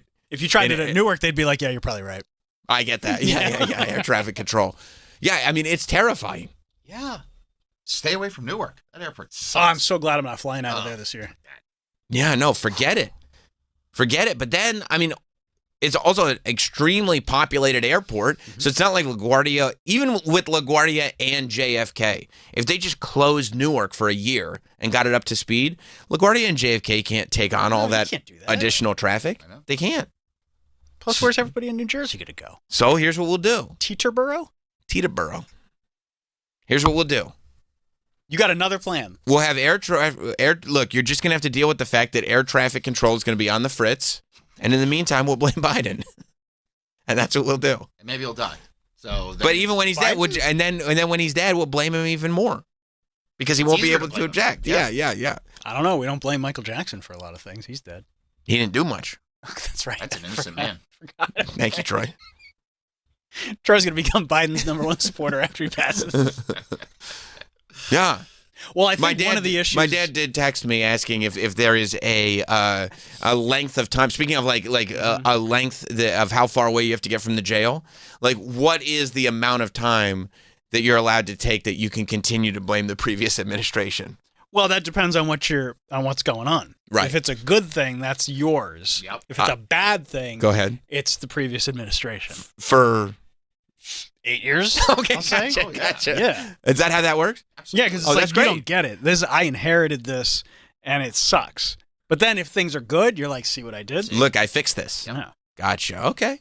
Well, that's good. Okay, good. I like just understanding the rules, the rules of engagement before we get in this. Okay, that's good to know. Like last January, right, when the stock market went up, right, the current president truthed saying this is my stock market because everybody is so confident that I'm going to win the presidency. What month does the president? Oh, this is a year before. Yeah, it was months before. He wasn't the president. No, this is January 2024. But then a couple weeks ago, he hadn't even won the election. No. But then a couple weeks ago, when the stock market was really down, right, he goes, this is Biden's stock market. This is what he did. Right. Not the tariffs? He specifically said it has nothing to do with the tariffs. Okay. Well, and he's the president. Yeah. So it worked the other way, too, because when eggs were through the roof at the end of last year, it was like, well, Biden inherited Trump. This is still Trump's bullshit from when he was president. About the eggs? Oh, yeah. 4 years in, he was saying that? That's right. So that is how it works. Yeah, there's no time limit. You're allowed to do it the whole time if it's bad. I mean, if it's bad, both sides do it. Yeah. That's great. Okay. Oh, yeah. It's fair game for anybody. That's amazing. Good and bad. It was enraging when we all came back from COVID. Right. And Biden was like, "Look at all these jobs I created." I'm like, "No, you didn't. Everyone just went back to work." But it was a good thing. Everybody got their jobs back. So he's going to be like, "You're welcome for your jobs." And they were like, "No, we're just going back to the office." Yeah, no, we had these jobs. Yeah. Before you locked down, this is what we were doing. We already were doing this. They're not even new. They're the same. Yeah, I'm just working again. It's the standard amount. Well, it's fun to blame other people. Oh, yeah, because it's bad. It's way better. For yourself. I think that all the time. This is what I do when I do something wrong. The first thing I do. When's that happened? Seldom. Very rarely. Very rarely, and also as time goes on, even less and less and less. Which is why you can specifically remember them. Right. But when it has happened, first thing I do is I sit quietly And I go, whose fault could this be? And I start like a lawyer structuring an argument as to who I could blame this on and what kind of logic trap I could get them in. And then I go, okay, got it. Hot dog, get in here. That's an easy one. Yeah, well, that's why I keep him around. That's evergreen. Yeah. That's why I keep him around. And also, odds are, it is his fault. Yeah. Because what happens is I'll blame him for something I did wrong, and in the justification for it wasn't my fault, he'll somehow explain why he did something else wrong. And then, let's focus on that. Yeah. I guess they're happening in more than just Newark. Eric in Colorado. What's up, Eric? Hey, guys. So there was an outage a few months ago at the airport here in Denver, which is slightly larger than Newark. It's like the sixth busiest airport in the world. You should see what's going on under it. I'm telling you what, you really should. I think it's the alien. It's probably the aliens caused it. Most likely. This brings up probably. Yeah, this brings up the whole thing. So if it's all Biden's fault, correct, but Trump's FAA or DOJ rather, correct, fired thousands of people who were working to upgrade the FAA equipment, then whose fault does it become? I'm not 100% sure. I have a coworker whose daughter works for the FAA. She does this upgrade stuff, and all of her liaisons were fired. The contract was terminated. She's got a pallet of equipment sitting there going, what the fuck? I'm gonna quote tweet that and write interesting. yeah. I don't know whose fault it is, Eric, but I'm gonna check Truth Social and get to the bottom of this for you. yeah. You definitely should. You definitely should. And while you're at it, pick up some eggs. Yeah, thank you, Eric. Yeah. No, I mean it's a real issue. Why have we gone like years with no problems flying in airports and everything was fine? Because that's the way these things work, right? Because you know it's going to go wrong. You know something's going to happen. And you just go, I'm not going to fix it because nothing's going on right now. And you're like, if you don't fix it, something's going to go wrong. And then all of a sudden, employees start to get fired to save on budget. And at the same time, this thing that we've been warning you about happens. Employees go on trauma leave. And employees go on trauma leave because this thing that we told you. I mean, imagine, Troy, if you were like, this phone screening software is not going to work within 6 months. And I was like, shut up. I can see the calls. I can see them. We're fine. And you're like, it works now. It's not going to work in 6 months. And I'm going, you need to shut up. You need to not talk to me about it. You need to figure it out. You need to. And then it stops working after 6 months. And I go, what's wrong with you, dude? Are we paying you too much? You'd go like, I have to go on trauma leave. You've driven me to the point of insanity. Yeah. Right? Or I just blame Opie and Anthony. The previous administration. It's their phone number. It's their problem. Yeah. They're the ones who put the phone number in place. I think we can blame them. I do think that would be a great strategy because I go, you bring up a good point. Interesting. Quote tweet, interesting. I think one of the issues and why when Sean from the real world says like this is Biden's fault, and technically you could make this argument, is that administration did move the air traffic controlling from Newark to Philadelphia. So the air traffic controlling for Newark Airport is being done from a place in Philadelphia, and it wasn't always done from that place. Gotcha. I mean, I also, and Sean from the real world backed me up, I felt real good about it. Don't forget, I came on this show. In front of everyone, but it's my show, and you guys have to deal with it. No, it's weird. I was on you have to. I was on this show, and I said, don't you think we could have tried to work some of this stuff out during the pandemic when no one was allowed to fly? And Sean from the real world must have heard the show because he took his pencil out and he wrote, I'm going to put that in my speech. That was a good one. That was a good one because that wasn't when we were in charge. Oh, yeah. Thank you, Sam. And he said that. He said, they could have done this during the pandemic, but they didn't. And I said, okay, Sean. I mean, it's never a problem until it happens. Right. Okay, Sean. I see you. Here's what blows my mind and contextualizes all this in a totally different way. I'm watching this Netflix doc about the manhunt for bin Laden. They caught him. Oh. Well, not going to watch the last episode. Thank you. Well, there goes that. Thanks, asshole. Well, now I know how it ends. Okay. But they go, yeah. Next topic then. They start, but they start, obviously they start at 9/11 and they go all the way through. And you're going and we forget. It's been so long that we forget how locked into that we were. Oh, yeah. And how, locked into air travel we were. And the fact that, we have gone from, we're micro-analyzing every single person that gets on an airplane because Al-Qaeda is not done. They're going to keep going. We have to never forget. We have to never let this happen in our country again. To, I don't know, sometimes these air traffic control computers black out. It happens. What do you want to do? Is so crazy to me. When you watch this thing and you remember how hyper vigilant we were when this was all happening. You got to take your shoes off. Yeah. And shout, well, you do. Yeah. You don't have pre-check. Nah, it's not worth it. And shouting, never forget.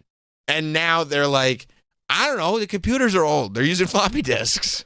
Now there's co-pilots passing out and planes flying around unattended for 10 minutes. It's crazy. It's crazy. Never forget. It's what happened? What happened to us? We forgot. We totally forgot. I did know somebody that worked at the Newark airport, probably 14 years ago. And she said it was a miracle that these planes even got off the ground. It was insanity. Back then. And they haven't replaced the computers. She said the pilots are all nuts. They're all trying to screw all the coworkers. Well, they don't talk to co-pilots. Yeah, they don't communicate well with their co-pilots, apparently. They're kicking it to the girls at the gate. The Panda Express. Yeah, they're going to the Panda Express. Yeah, and also there's a huge issue. They go into the pilot's lounge. They don't even talk to each other. No. Somebody should try to fix that. And a lot of the co-pilots don't like to deliver bad news. That's true. That's bad. Yeah. It's really bad. Mm-hmm. They end up relying on, what's her name? Amy from Evanescence. Well, that song does have some power. So it's a great song. I don't know if you know what the chorus of that song's only 23 seconds. Is that right? Yeah. It's weird. It's a weird thing to know. Yeah, that's I need to draw some parallels there. But yeah. So it's just crazy that we're so confident in our air travel that we're like, whatever. I mean, they make new MacBooks every 16 months. Yeah. You have a MacBook and it is it can do anything. It's the height of technology. In 1 year and 6 months, it will be useless. They're working on iPhones that are going to be coming out in 2 years. Yeah. Your phone that you have right now that can do, they say there is more technology in your phone than there was in the first rocket that, quote unquote, went to the moon. Sure it did. Sure. But they say there's more technology in your phone than a rocket that would hypothetically go to the moon. Wink, wink. Wink, wink. We've still got floppy disks for air traffic control. Bro, the phone that you're holding. And paper maps for the subway. What's going to happen to your phone in 2 years? I'm going to throw it away. It's not going to work at all. No, it's dead. It's outdated technology. Troy, you had to replace your phone. Yeah. It didn't work. It was a brick. Yeah. Piece of shit. Yeah. How long did you have it for? 2 years. That's what I'm saying. And the air traffic control computers have floppy disks. It's wild. Just get them some new computers, guys. Doesn't seem that hard. Come on. Feel like we could shut down for a weekend. Everybody just stay home. All right? We need to go. Stay home for a weekend. Put new computers in. Yeah. And then boot up for Monday. And I'm sure they have backups, right? So you do the one computer, and right. the other one's working. Right. And then you switch them. Use the backup.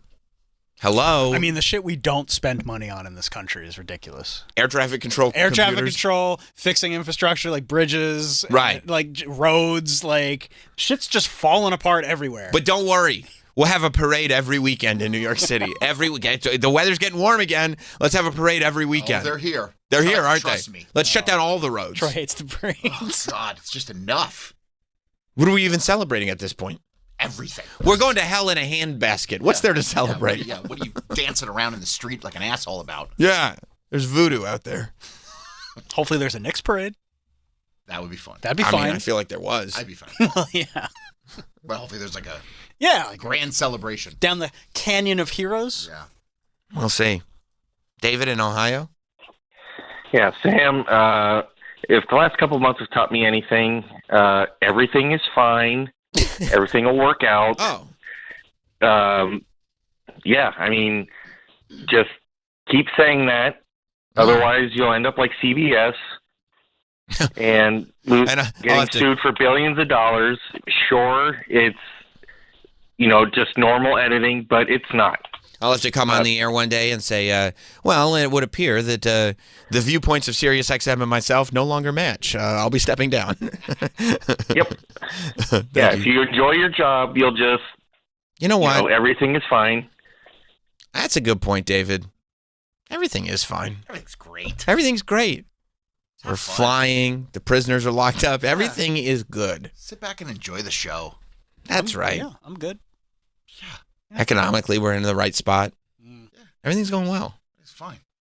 Honestly, I'm getting a little sick of all this winning. You know what? I was thinking the same thing.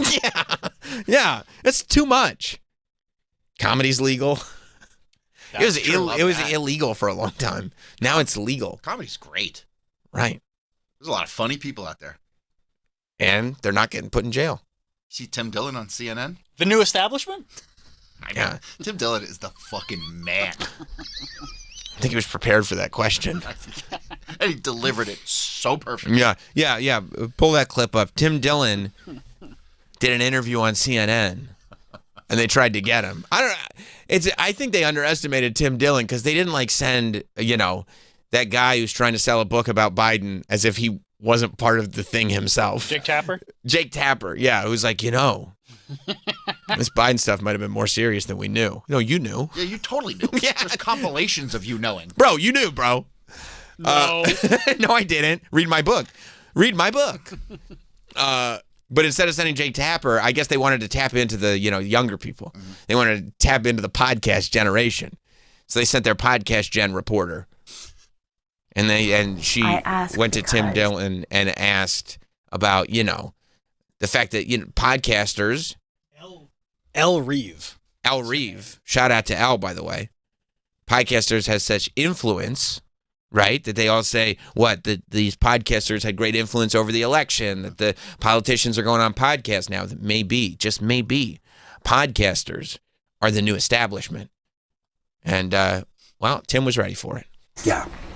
Do you feel like you're part of a new establishment that's being created? I don't think I'm part of a new establishment. I think it would be pretty difficult to look at these podcasts. I know it's a popular thing right now, especially in certain media circles, to say that after running an incredibly unpopular candidate who was introduced very late in the race because an elderly man who could not be the president, who everyone told was functioning as the president for 4 years, decided to... This wind is wild, huh? Yeah. See? Can you pause for a moment? Wait for good on Tim to kind of ease the tension, because in that moment you're going, oh, fuck. Oh, shit, he's got this one. He's going to murder her. Oh, he's got this one. Oh, boy, because he brought up the unpopular and the old and the whole thing. I think he's got this one. He goes, this wind, huh? How about that wind? Yeah. It's like, I got you. A specific circumstance in which Kamala Harris ran for the presidency. She was somewhat unpopular, and she was not a star in Democratic politics before this at all. And her communication strategy was pretty weak. I think most people have admitted that. So to hang this defeat all on a few podcasts and to say that they were the problem, I just don't buy the narrative. So I don't think I'm a new establishment. If you weigh, again, a few comedians with podcasts versus all of the people that supported Kamala Harris, Democrat donors, billionaires, big people.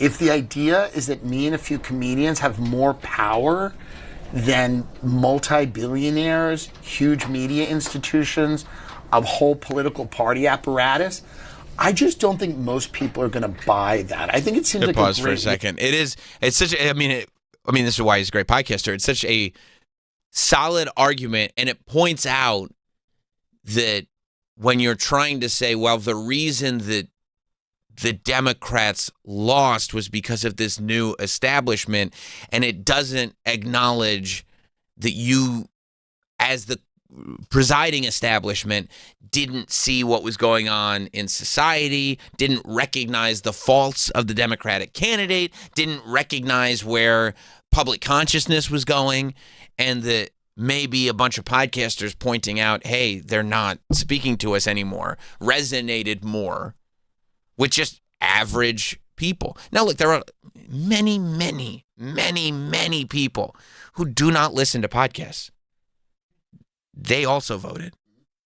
You know what I mean? Like, and I think that's what Tim's pointing out. I mean, I think you could have a conversation about the sphere of influence that has been created by podcasts, but to then try to take that argument and go, and let's now attribute it to this election it's just not winnable. I mean, they're doing everything they can to just blame anything. Other than we fucked this thing up.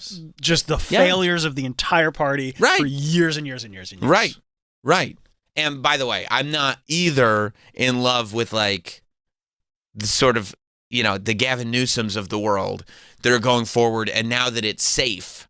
Oh yeah. To go like we fucked up, because I don't think you believe that. No, everybody was on the same page. Everybody's going, from the same playbook. It's the same as Jake Tapper writing a book, and they're still not learning. Right, Jake Tapper writing a book about the secrets of Biden or whatever the book is about, because it's like you like write about the secrets of you. They're still saying, well, maybe we'll trot her out again in 2 years to run for president.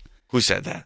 The party. They're talking about putting Kamala back. Yeah, I've heard that. I've heard she wants to run again. Yeah, it's a bad idea. It didn't work. Where's your new guy or girl? Like who? Why can't you put Mayor Pete up there? Dude, Mayor Pete seems like good. Doesn't he seem kind of good? The more I listen to him, I'm like, why isn't he? I've been talking about Mayor Pete for a long time. I've been talking about him for a long time. I feel like Mayor Pete's the guy. He doesn't seem nearly as full of shit. Nearly as. Okay, that's preface it. Yeah. There ain't nobody running for that office that isn't full of shit. No, but you need somebody who speaks well. I mean, that's why everybody fell in love with Obama, because of how well he spoke, how well he gave speeches, he rallied people. He also doesn't strike me as somebody who is like. That's why people love Trump. He speaks well. He speaks to the people. And Mayor Pete also doesn't feel like he's now doing a complete about face to try to make himself popular with this group and that. Like, it's like he's been same guy, kind of who he is the whole time. Mm-hmm. Is he exciting? He's not exciting though. He's not exciting, but he speaks well. If you listen to him like on Flagrant or like any other like just speaking to people at rallies or whatever, like the only thing I can think of is, well, the Democratic Party doesn't think a gay guy can win the election, because there's no other reason. That's right. That he I agree with that 100%. Yeah. I agree with that 100%. He's not like, first of all, we got to really relax. Like, Trump has made it so that picking candidates as exciting, like there's no, we gotta dial back our expectations, because there's nobody that's gonna come out and do like insane shit the way Trump did. Yeah. But you think he's able to possibly get things done? I think does Mayor Pete have the ability? Does he present himself as a guy that can get things done? I think so. In the sense that he seems like he at least has a head on his shoulders. You know what I mean? In the sense that he's not just like blindly going, this is our narrative and you're either with us or against. Like, it's like, no, we can have conversations. Like, he can sit on a podcast, have the conversation, and not feel like he's Steve Buscemi saying, hey, fellow kids, I'm trying to impress. Like, any politician, and we love Andrew Schultz, but if you're trying to get a high-level elected office, and I feel like you're trying to impress any Andrew Schultz or any comedian on a podcast, if I think that you're trying to impress them, you've got no credibility in my book. Like, it should be a conversation of people. Sure. You know what I mean? So. But the fact that they're not finding that guy is insane. And they're just like, well, because they go, well, if only Tim Dillon hadn't done what Tim Dillon did. We can't fight the establishment. The new establishment, Tim Dillon. Tim fucked everybody up. Yeah. They were like, I don't understand. All right, you can go back to Tim. Way to excuse running an unpopular candidate on a platform that American people weren't sold on. I think even beyond politics, though, even beyond the question of the election, like, again, I know the like liberal Joe Rogan conversation is so dominant, and I think not like nuanced enough. But There is power in a massive audience. There's absolutely power in a massive audience, but if you're saying that that power is equal to the CIA or all of these other people that have been very critical of President Trump, right? Yeah. So the idea that like the power that Theo Von has would be equal to like the intelligence agencies or these massive legacy media institutions seems crazy.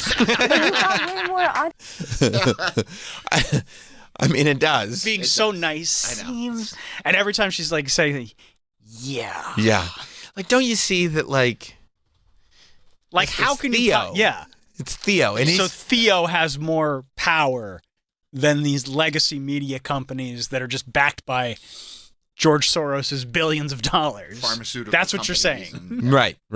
Theo. Okay, talking about cocaine. I was a goddamn owl. Audience, though, when you're saying we don't have power, we're not the CIA. Well, there's some gradations between that, and also I'm sure there's like.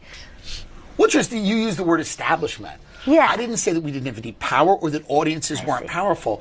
But when you use the term establishment, I think that's more than just having an audience. That's having an institutional component that I don't think we have. But I think legacy media does. I think the government and the intelligence communities do.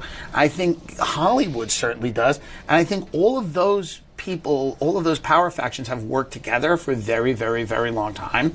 So to say that a few comedians with podcasts equal that seems crazy. I see why. Okay, I understand. I understand. Okay. It really is interesting, though, because nobody ever asks, like, why when you see how popular these podcasts get and how much influence they end up having, these conversations never go to why is it resonating with people so much. Like, clearly, of all of this, podcasts are based on numbers of downloads. People have to go on their phone and download the thing. So why are these viewpoints that people are so confused by resonating so highly with people? They just don't want to find that out. Right. Because that's truly the ultimate question. Mm-hmm. There's no trickery involved. There's no like magicians here. It's different ideas are resonating with large groups of human beings.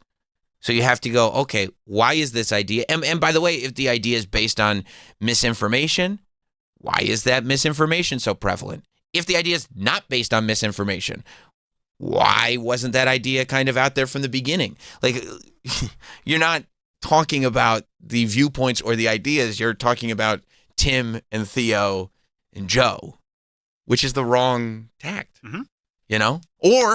Or look inwards and go, why are some of these ideals that used to resonate, that we talk about on our television show, not resonating with audiences anymore? Yeah, I mean, or even what if it's not ideals? What if it's as simple as this television format feels transparent, feels outdated, doesn't feel honest anymore? Podcasts as a format, not even political, not even with a viewpoint, but the format of a show like we're doing here resonates differently because there is a natural flow to the conversation. People believe this conversation that us in the room are having right now because it's clearly not a scripted kind of soundbite, as much as I talk in soundbites, soundbite, like 8-minute commercial break, boom, boom, boom thing. Like, what if it has a lot to do with the fact that people don't trust television formats in general anymore, right, because it feels like it was put on by edited somebody. And planned. That's exactly right. Yeah. And political or not political, that's how they work. Yeah, I think people like long form interviews, natural conversations, unedited. Where it's like sometimes you're not looking for the facts necessarily. You're looking for the vibe. You're looking for the essence of a person. Sure. You're looking at like, oh, you know what? There's just something about the way that guy talks. And we all know in real life, ask Travis's wife, tonality is important. Oh, yeah. Huh? Why would you ask her? It's not what you said, it's how you said it. Have you heard it before? From her mm-hmm. to me, mm-hmm. about me. Mm-hmm. Yeah. Okay. Yeah. Okay. And where do you get that? You don't get that on But I feel like the amount of times that she says that, it's got to be a her thing. Okay, but the way you said that in a very, see, the words you just said. Yeah. Just take that right there. Mm-hmm. The words you just said were fine. Yeah, I heard them. Yeah. Okay, you said both those things condescendingly.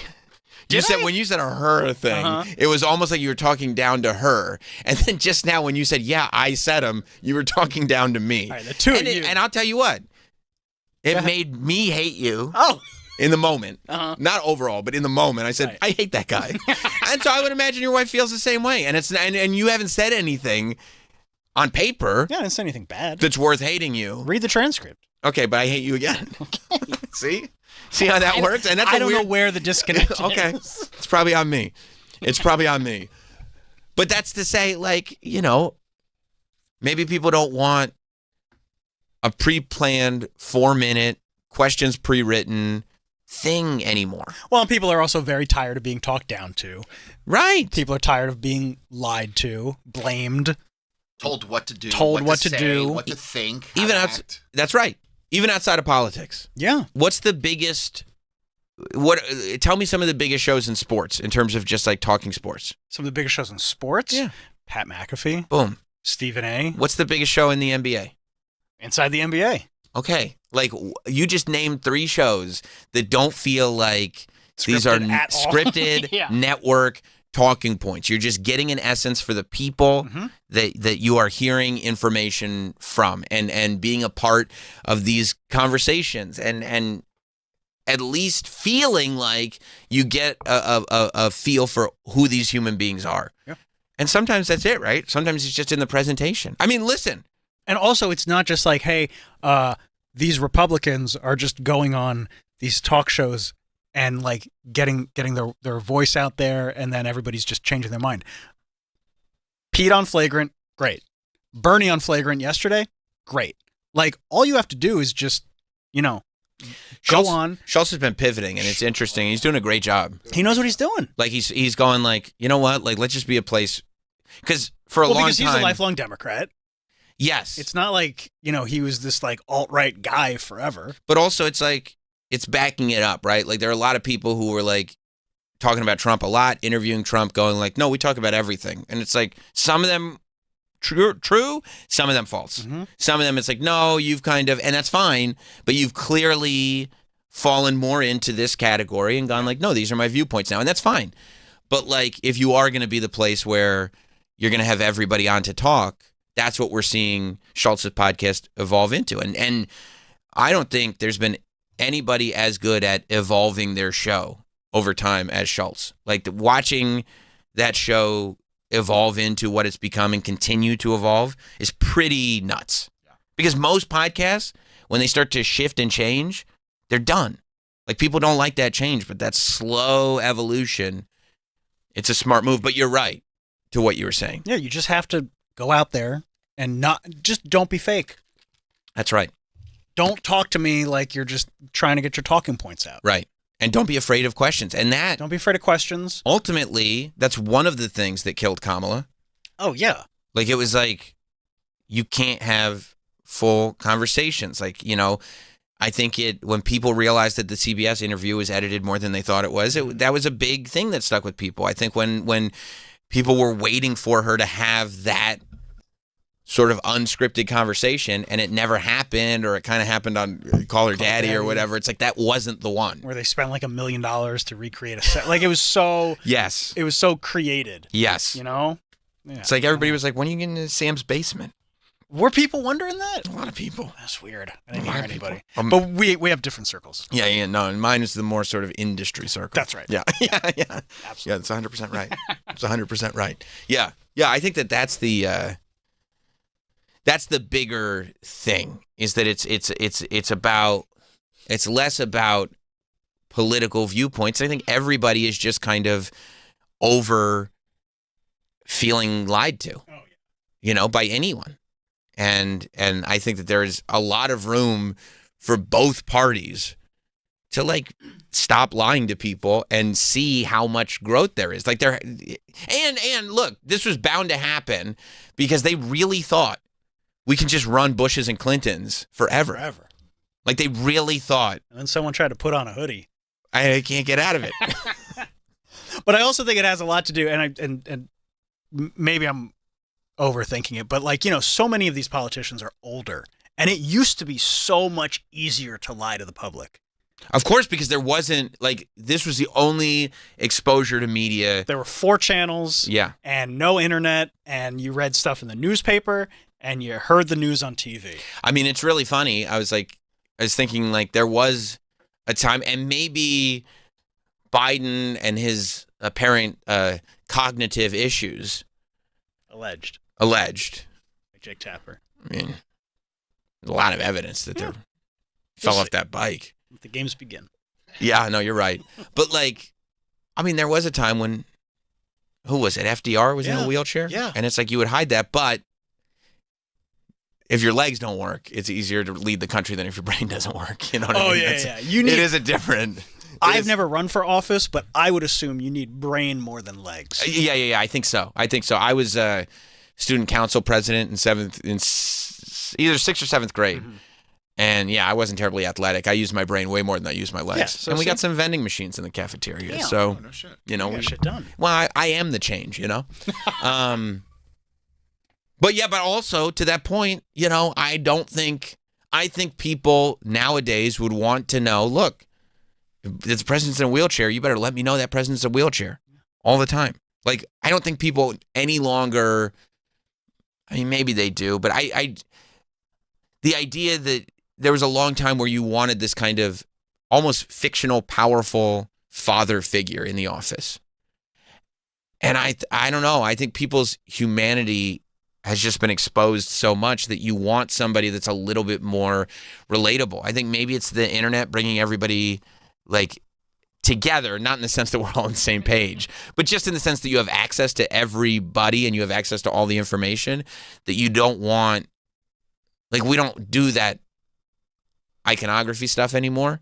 I mean, some people do with Trump, but, you know. Yeah. But think how we were gaslit with Biden. You know, you see him like falling up the stairs. He's mumbling, screwing up his speeches. And then you go on the news and everybody's like, oh, he's fine. You know, behind the scenes, he's sharp as a tack. And it's like. And then you see books coming out going like, you know what? I got news for you guys. Wait till you hear this. He might not have been that sharp. Yeah. And you're going, didn't we? Wasn't I saying that? We were saying that. And they were like, no. You thought, no. You weren't saying that. We're telling you now. Yeah, it was a conspiracy theory that he's not all there. You were crazy. Yeah, you're the crazy person for thinking that. And it does. It makes you feel crazy. You're like, wait, what? You know, I'm looking at this video of him going up the stairs and he keeps falling. Like, There's something obviously wrong with this guy. It's like, no. Sharp as a tack. Which is why I can't trust Newsom when he's going like, yeah, we should be talking to everybody on podcasts. It's like, wait, that's what we were saying. Yeah. You said we shouldn't. We said that. It's like, no, I think I said that. I'm pretty sure that this is an idea that I just had, and I'd like to tell you about it. It's like, what the hell is going on? Yeah. And you can even show them the footage of like, look, this is the way you took. And they go like, yeah, no, I can see where you would take it that way. But, I think you want to move forward with America, and you want to do it in a way that, and you're like, wait a minute. Wait. Have we lost the conversation? What are you talking about this? How'd you get out of that? Yeah, that was amazing. That was incredible. I feel like I could do it. You'd be an excellent politician. You think so? Yeah. Even if you were just trolling. Right. And you were just like trying to fuck with people and just spin people in circles and be like. I think if I was trolling, it would be one of those things where people like, I mean, and that's just the way things work right now. Anybody who's really good at trolling, everybody forgets that it was a troll. And then it just becomes the real thing. I mean, Trump was kind of a troll. And then it just became real. I mean, he's still a troll. But it's also real. Yeah. And you're like, I don't understand how that happened, but it happens. It happens all the time. So yeah, interesting time. All right, it'll all get better. I don't think it needs to get better. I think we're perfect. You talking? Are you serious? I think we're good. Now that we're in the new establishment, everything's good. Right. Okay. Everything's great. Yeah, I like the new establishment. Yeah. All right, let's take a break. Shout out to the establishment. What's wrong? I got piss so bad. You do? Yeah, you're doing these marathon runs again. I had ideas that I wanted to share. Well, we can get to it next. Yeah. I like that. You're like, look, this is all important stuff to talk about. Can we talk about it 10 minutes from now? I got a tinkle. All right. Don't worry. There's other important stuff to talk about. Stay right there. The #1 pro wrestling show on the planet, Busted Open, is now on Faction Talk, Channel 103. This is Dave LaGreca. Hear me alongside my rotating cast of Hall of Famers and pro wrestling legends every weeknight at 9 p.m. Eastern Time on Faction Talk. A daily breakdown of everything going on in the world of pro wrestling and a ton of laughs along the way. It's Busted Open, now, weeknights at 9 p.m. Eastern on Faction Talk, Channel 103, and on the all-new SiriusXM app. Hear every game of the NBA playoffs on SiriusXM. He's going to fire up a three for the win! Don't miss a second of the action all the way through the NBA Finals. It's good from the left wing. Jalen Brunson is red hot. And throughout the playoffs, get closer to the storylines that matter on NBA Radio, Channel 86. There are certain guys that you need to be a part of your roster to win NBA championships. Listen to home and away broadcasts of every NBA playoff game on your radio and the SiriusXM app. Every business has a story, and every chapter counts. Whether you're growing, rebuilding, or just keeping pace, LendSeek stands with you, offering the funding that keeps your business growing strong. LendSeek proudly funds most industries, from contractors, restaurants, and healthcare providers to online businesses and other professional services. If you've been in business for at least 2 years with a minimum annual revenue of $500,000, you can get up to $1 million in funding in as fast as 24 hours using LendSeek's exclusive AI lending platform that connects your business to over 100 funders. No collateral required, no prepayment penalties, no red tape, just the freedom and funding to move your business forward your way. At LendSeek, we know that running a business takes heart, hustle, and sometimes a little help. Business doesn't wait, and neither should your funding. Apply today with no cost or obligation at lendseek.com. That's LENDSEEK.com. LendSeek. You seek, we lend. It's a new year, and you've got an all-new driver. But every golfer knows it's the right shaft that can really change your game by optimizing your swing for speed, distance, and tighter dispersion downfield. This season, love your driver more. Upgrade to the legendary feel and performance of the new Diamana 6th generation driver shaft with your next purchase, or give it a try at your next fitting. Now available in 3 distinct profiles to match any swing. Find the right Diamana for your swing at MitsubishiGolf.com. Life insurance. Why are you putting it off? Can't afford it? Too much hassle? Think you don't need it? There's lots of excuses for putting off life insurance. But if you weren't there, who would pay the mortgage and other bills? With Ethos, you could be covered in 10 minutes and boom, family protected. Ethos. Fast and easy online term life insurance. Up to $2 million in coverage with no medical exam. Some policies as low as $1 a day. Answer a few health questions and get your free quote at ethos.com/save. That's ethos.com/save. This show is sponsored by BetterHelp. You know, there was a time where there was a stigma around therapy, and I'm so happy that that stigma has been broken. We all kind of know. Maintaining your mental health is just as important as maintaining physical health. That's what BetterHelp is great for. But there's still progress to be made. 26% of Americans who participated in a recent survey say they've avoided seeking mental health support due to fear of judgment. We're not judging anybody here. This Mental Health Awareness Month, let's encourage everyone to take care of their well-being and break the stigma. BetterHelp has over 10 years of experience matching people with the right therapist from their diverse network. BetterHelp is fully online, making therapy affordable and convenient. Easily switch therapists anytime at no extra cost. We're all better with help. Visit BetterHelp.com/Teft to get 10% off your first month. That's BetterHelp, HELP.com/TEFFT. Relive the party anthems. Line dances. And cringeworthy slow songs. You're like a dream come true, and I don't want this thing. On Prom Radio. Find it in the SiriusXM app on your phone and at home on your computer, Alexa, TV, or other internet-connected devices. Just search Prom. This show is sponsored by BetterHelp. You know, there was a time where there was a stigma around therapy, and I'm so happy that that stigma has been broken. We all kind of know. Maintaining your mental health is just as important as maintaining physical health. That's what BetterHelp is great for. But there's still progress to be made. 26% of Americans who participated in a recent survey say they've avoided seeking mental health support due to fear of judgment. We're not judging anybody here. This Mental Health Awareness Month, let's encourage everyone to take care of their well-being and break the stigma. BetterHelp has over 10 years of experience matching people with the right therapist from their diverse network. BetterHelp is fully online, making therapy affordable and convenient. Easily switch therapists anytime at no extra cost. We're all better with help. Visit betterhelp.com/Teft to get 10% off your first month. That's BetterHelp, HELP.com/TEFFT. Hi, I'm Andrew McCollum, the CEO of streaming TV company Philo, and Juicy Reality TV is how I unwind. At Philo, we're all huge TV fans, so we spend all day making Philo the perfect place for people who love TV. No hassles, no contracts, and we never ask you to pay more for things you don't want. Just the good stuff.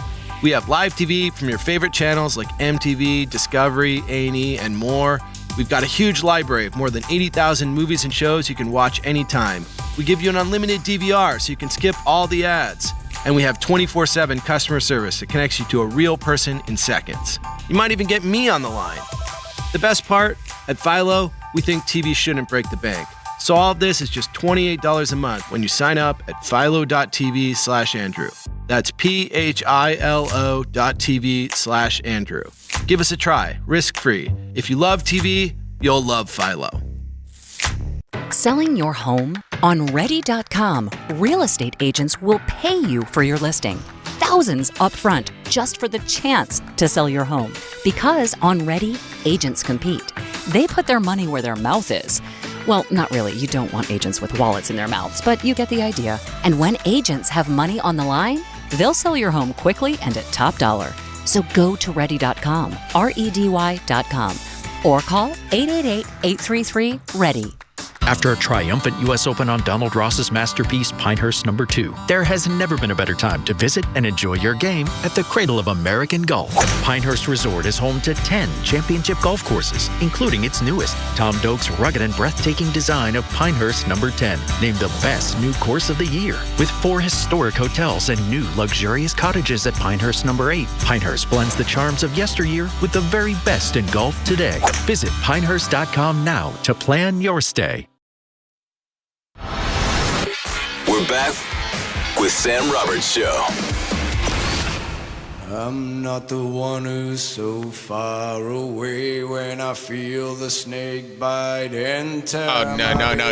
Oh, no. I can't believe he did it. I can't believe he did that to you. And I don't remember why I came. You're fucking me up, bro. Oh, my gosh. Not cool. I don't need this. It's a banger. Energy's weird in here. You felt it shift, right? Yeah, for sure. For sure. Bro, I'm trying to tell you. Well, welcome back. Sam Roberts Show. Here on a Tuesday. We had Tyrese Halliburton on the Raw Recap podcast that came out this morning.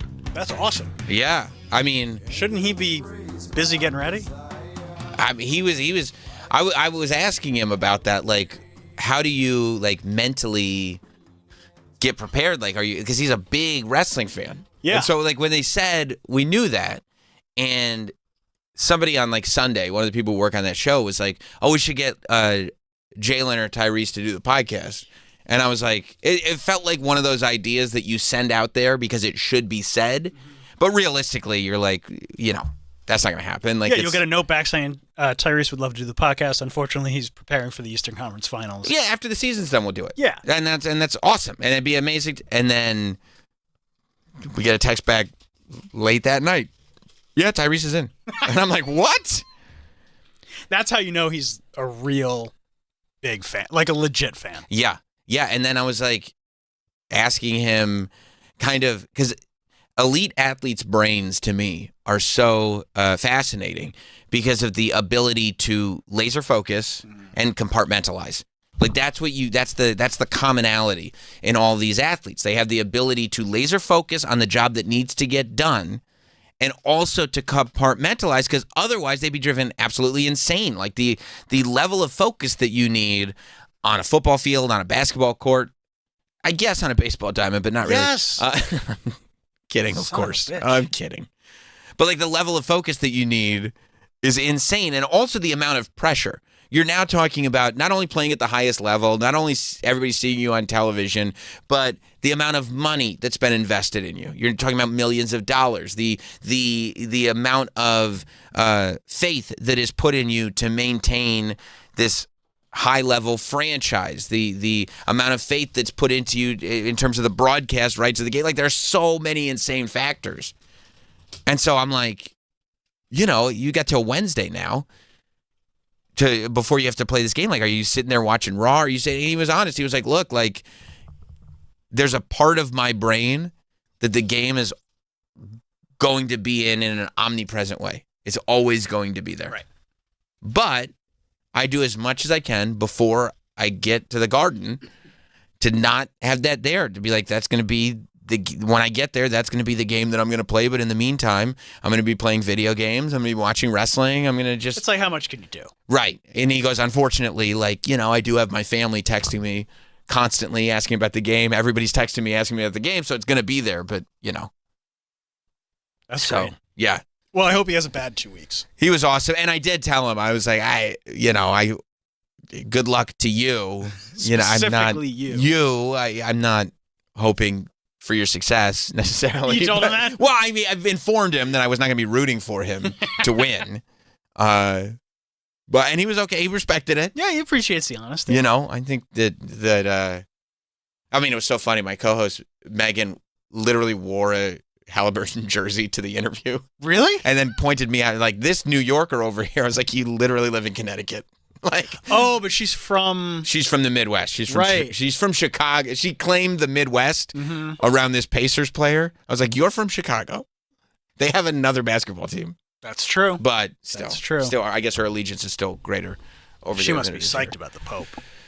Super psyched. And she's a White Sox fan. Yeah. Super psyched. So yeah, it's that's cool. I'll have to check that out. It was a hell of a time.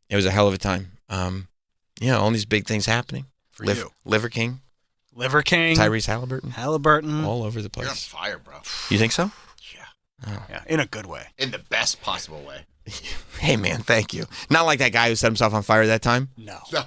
On that Rage Against the Machine album? No, yeah, that's right. Not like that. Or the guy at Trump's court hearing or whatever. Oh, that guy did do that too. He burned to a crisp too. Well, I'm glad he made such a difference. But you're making a difference. Yeah. Appreciate that, bro. Appreciate that. Well, I mean, he's on fire. I don't know if he's making a difference. I'm making a difference. I mean, think about all the people that are listening right now that are happy. I can't even imagine. I'm thinking about how many. I'm trying to think about that. Honestly, you know what it looks like watching that footage of those inmates that just keep running out and running out. There's just so many. There's so many. Well, I'll tell you what makes me happy. Fortnite updating. Is that on? The red light's not on. Boom. Look at me, bro. Handling things from every angle, dude. I appreciate you. Hey, you just checked it like 30 seconds ago. I thought I put it on. It was in focus. But it wasn't recording. It wasn't recording, see? You're right. Boom. And guess what? No, you're right. Boom. And guess what? I'm glad I have you. I'm very honest. Bro, I do it all, okay? I guess you have to, right? I'm a one-man band. Your daddy do it all. Bro. I've never heard that phrase before. I mean, that's you. That is me. That is me to a T. I would assume Miguel's got an Instagram story ready already that says Daddy Do It All. I am Daddy Do It All. I'm like Dick Van Dyke in the Mary Poppins movie. I'm playing the cymbals with my knees. I don't care. You know what I mean? I don't care. That's what I showed up to do. Right. All right? Don't worry. I'm telling you guys right now. Don't worry about it. Daddy Do It All got it. Stop saying that. Daddy Do It All got it. Okay? And by the way, that's going to come up again. You get paranoid about the other one. No. Go for it. Go check it. You should be. It is. Is it in focus? No. Did you just make that one go out of focus? He maybe did. Back and forth? I'm going to wait until I hit this topic. Yeah, good. Smart, right? Smart. Okay. We're turning this into like a live video studio. But, see, I walked in front of it and it's still in focus with Sam. That's sick. But we had an issue the other day. I know. Everybody saw it on YouTube. Oh, no, you put that up? Well, yeah, but I used a lot of room footage. Smart, right? Yeah, but because guess who solved it? Hot dog. Nope. Daddy Do It All? Hell yeah. Stop calling him. That's a nice ring to it. I mean, I love it. I mean, Tony Burton's always like going like, "What about this for merch? What about that for merch?" Daddy Do It All is like, there it is. It's starting to ring my bell a little bit. I love that. I love Daddy Do It All. I also love that you get yourself out of a pickle with a little flattery, and it worked. It really worked. Wasn't that great? I feel like you're not even mad at me anymore. I'm not at all, because you made a good point. So yeah, so, and maybe I'm also in a good mood because of what's going on in the Fortnite universe. So, Fortnite, they're constantly adding to the game. It's one of those games that is always evolving, always trying to stay up, because it's like, still one of the biggest games that there is. And one of the reasons they keep doing that is they keep finding ways to infuse pop culture into the game, which, by the way, you're seeing more and more. Like, I mean, we were just talking about Tyrese Halliburton. He's going to be part of the DLC in the new WWE 2K game. Oh, that's awesome. So the 2K25 that's out now, the next DLC pack has Tyrese Halliburton in it. You could just make him fight guys. What about Jalen Brunson? Don't know. There are mystery celebrity people in each DLC. Oh. So maybe he'll pop up, maybe he won't, but I know we got Tyrese. What about Sam Roberts? I wonder if there's a merch deal signed. I mean, spoiler alert. Kathy Kelly's in the game, right? Yeah. She's a playable manager. Right. You can't wrestle as her. Okay, I would like to wrestle as Sam. You would? I would buy that game. As or against? Oh, against. Okay, yeah, for sure. All right, am I going off of Hell in a Cell? Yeah. You could end the match. Nope, we're going back up to Hell in a Cell. We're going up. Yeah. That would be. I would like to say to 2K right now, if you could put me as a playable character in the game, if only for the benefit of my staff, to kind of work out any sort of, because I don't like resentments harboring. And I feel like if at the very tip of the iceberg, not the tip of the iceberg, at the very base of the iceberg, when it just starts to build, if my staff could get home, turn on 2K25, and like throw me through a table that's on fire, that'd make my life so much easier. And you could probably come into work the next day like feeling fine. Yeah, I'd be good. Like, what's up, dude? Yeah. How's it going? Good to see you. Oh, sorry, I was kind of a shithead to you yesterday. Oh, don't worry about that. Don't worry about that. That feels like a Black Mirror episode. That like you would work out your issues on your boss by beating him up in the game, but then you'd find out that it was actually a clone of your boss that was feeling every bit of the pain, but then you still do it to get it out. You know what I mean? Like something like that. That's like advanced voodoo. Would you be okay with that? Just keep me away from any voodoo, bro. Smart. Right. Advanced or not. I don't care. So Fortnite has been trying to do these pop culture collaborations, and they've done them successfully for a long time. They've had concerts in the game. They've had, Travis Scott has been in there. Everything's been in there. It's been great. And they put Darth Vader in Fortnite. And I think that's because Fortnite realized it'd be great. You get Star Wars fans all psyched about it. But also, Star Wars is trying to do a whole bunch of stuff during this month of May, for May the 4th, and like have all these different crossovers and collaborations and build the brand. The whole game right now is Star Wars. Do all this stuff. It's a Star Wars Fortnite. It's awesome. Right. So Darth Vader, though, what's amazing about this is that Darth Vader is an AI-controlled character. So you don't play as Darth Vader. Darth Vader just exists in Fortnite world, and you can go up and interact with him. Right. If you kill him. Right. Rest in peace. Then he becomes part of your team.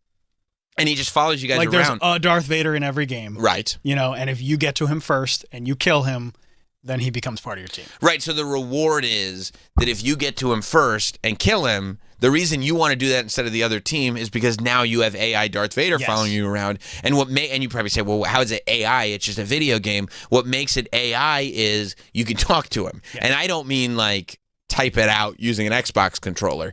I mean like mic up. Because Darth Vader is mic'd up in the game. So you can literally say things to Darth Vader, and he will say them back. Like, in the article that you sent, Travis, that was the longer clip of I guess, the first test of seeing if he would F-curse. Oh, right. Right, so there's a tweet in there, and of course, all that's happened is people have realized that all the excitement of Star Wars, all the excitement of the Fortnite collaboration, all the excitement of AI has gone out the window because young people have realized you can make the AI Darth Vader do things that are not brand friendly. And like, how do you not? I mean, it's immediate. Like, I feel like I already know what you're going to say. In the boardroom, you go, excuse me, sir, what happens when they make him say stuff that we haven't even thought of? And in the boardroom, the executives are like, why would they do that? They wouldn't do that. They're just going to ask him about the Force. Every new piece of technology. All of it. All of it. Can we make it curse? Yeah. Can we make it curse? Can we make it say slurs? Right. Can we make it curse? Can we make it racist? And porn. Can we make it do porn? And can we somehow relate it to brain rot? Those are the things right now. How do you not see this coming? It's cursing, racism, porn, and brain rot is that's all. I mean, if you took those 4 things out of the internet, nobody would know what to do with it. No. We'd be like, what is this even? What's the point of this? We'd all turn into Bryant Gumbel and Katie Couric going, what's the @ symbol mean? I don't understand. What is internet? As an example, this is this young lady playing Fortnite and discovering that AI Darth Vader repeats words that he shouldn't be repeating. Me in battle. What freaking fucking food is that, Darth Vader? Oh Tell me. Double down. Freaking, fucking. What? Such vulgarity does not become you. Not allowed. They're yelling, that's not allowed. You can't say that. Fortnite responded to the tweet going, no, we've corrected this already.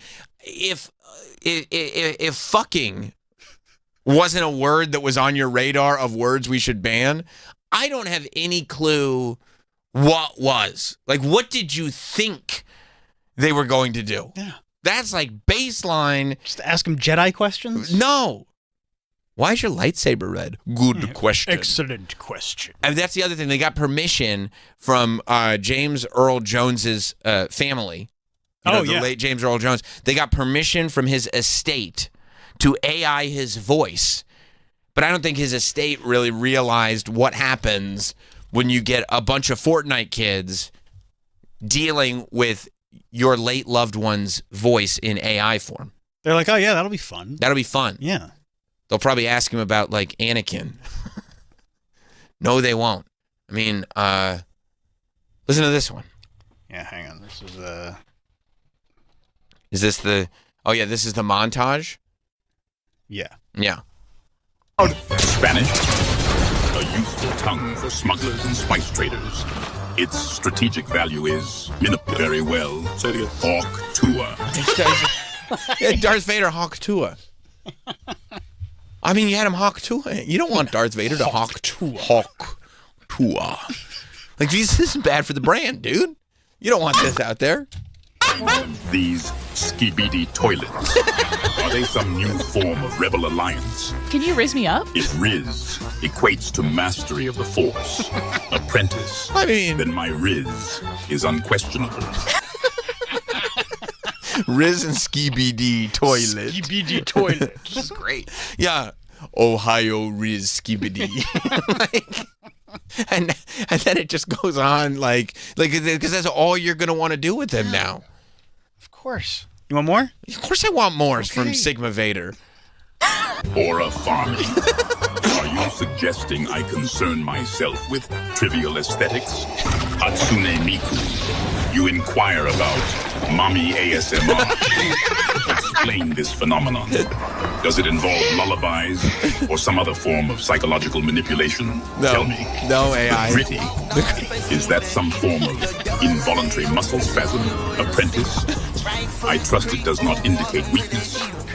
The bite of 87. I mean, this is one of the many times I'm glad I have children, because I would not understand any of this without it. Like, my son will sit there and go, like, say something like, my wife will go, hey, go get whatever, go get your bag of chips off the couch. And he'll go, Mom, why don't you get it yourself? Boom, roasted. Oh, I'm doing the gritty. I'm doing that. I'm like, what are you doing? But the last thing in the world that anybody would want is to program Darth Vader to fall into the world of youth culture and brain rot. But I don't know. I guess they didn't consider. But I mean, how do you just not even consider that this would clearly happen? The F word. I mean, first of all, you have to, if you don't want him skibbity rizzing, You've got to understand that of all people playing Fortnite are going to try to get him to skibbity riz. But at the minimum, F-bombs? You don't put F-bombs in as banned words? Unless you're just like, yeah, let's just do it. Maybe they knew it was going to, become one of these things that people just had to sign on to the game to see what they could get Darth to say. But so now, everybody's just racing to that area. Of course. Because they want to get him first. They want to get him to now say racist things.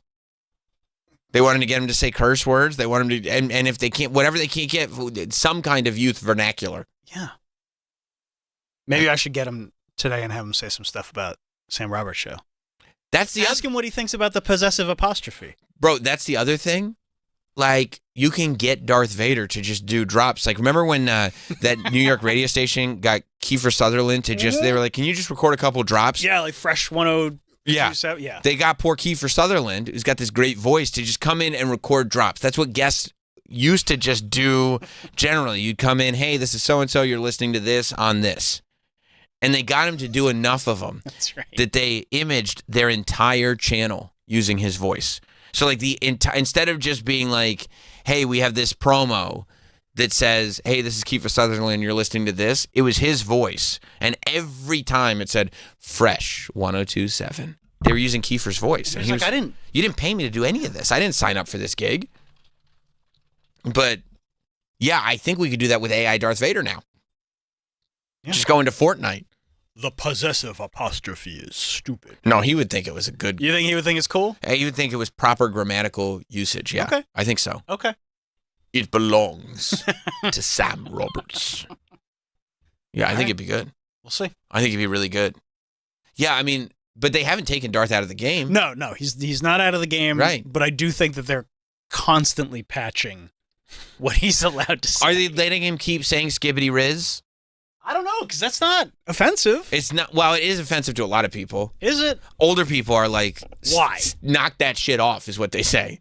That's annoying to me. You mean the same group of people who grew up with like Pauly Shore saying God knows what? Chilling with the Wheeze? Are now like, what is skibbity riz? Right.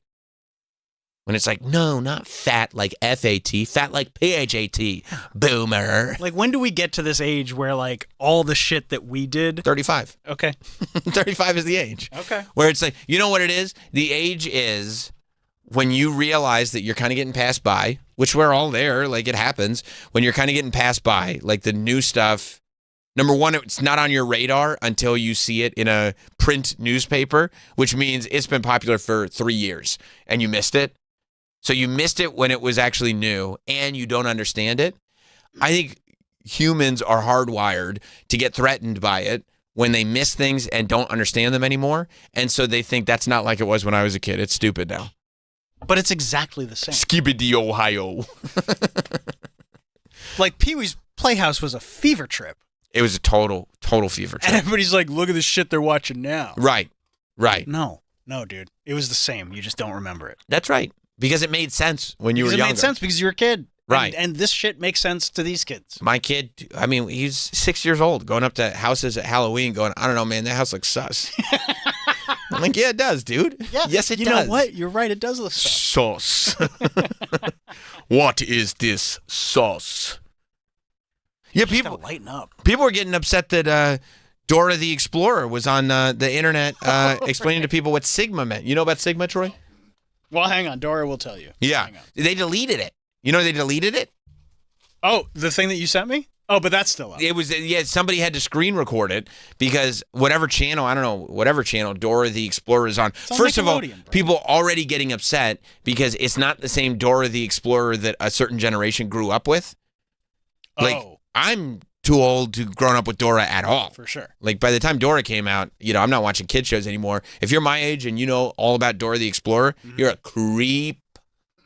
Okay. So you're a bad guy. I'll keep my mouth shut then. Yeah, definitely, for sure. Do not go public with that. Okay. But yeah, so people were already mad that Dora looks different. They were just upset by that. But yeah, she went, they posted I don't know, something on Instagram or something where she was explaining the word Sigma. And people got really upset about it, like to the point where they had to delete it. They were like, that's not my Dora. Mike, I sent it on Instagram. That's not my Dora. Not my hashtag. Not my Dora. Not my Dora. My Dora doesn't explain Sigma. My Dora doesn't get involved in brain rot culture. No. My wife hates it. What, Dora? No, Or brain rot. She can't stand it. She doesn't like when your son says Sigma. No, because she doesn't know when she's being made fun of. Skibbity toilet. She hates not knowing when she's being made fun of. Okay, my wife's kind of the same way. Right, where like my son will be like, Mom, you're like, so you're Skibbity, Ohio. And she's like, that's right. Yes, I am. Riley and I will say something, and Lisa will be like, I don't know what you guys are talking about. Because your daughter knows, because she knows, and you do the research. You're a research guy. Yeah. Yeah. You're like, hang on, let me Urban Dictionary this before I agree to anything. Yeah. Yeah. So my wife doesn't know. She's busy raising the children. She doesn't have time to. Yeah, she's got things going. Yeah, she doesn't have time to Google brain rot words. So, And I get that. when she gets told she's Skibbity, Ohio, and says thank you, doesn't realize she's being roasted. It's tough for her. All right, let's go back to the beginning of this. This is the video that got deleted because people were so bothered by Dora the Explorer explaining Sigma. Own thing, focusing on their goals and not worrying this is about what halfway others through. think. Refresh You it. can. Yeah. There you Troy's go. going to be lost. Hit that because you don't know about Sigma. Don't click it yet, Mike. You Just staring at don't the screen. I don't And know you what can the hell's click going on the video to pause it if you need to. like. If I told you, I'm going to ask you right now: are you Sigma or you're not Sigma? on. Like Sigma Pi? No. Ugh, Troy, don't Want say a that. cow pie? Sigma pie? You're cow pie. Yeah, bro. What are you talking about? Well, cow Sigma. pie quan. Are you Sigma or you're not Sigma? Just yes or no. You guys, that's a trick question. No, it's not. One answer. Yes or no. No. Okay. All right. Okay. So here is, and Dora is jumping in for the boomers to explain what Sigma means.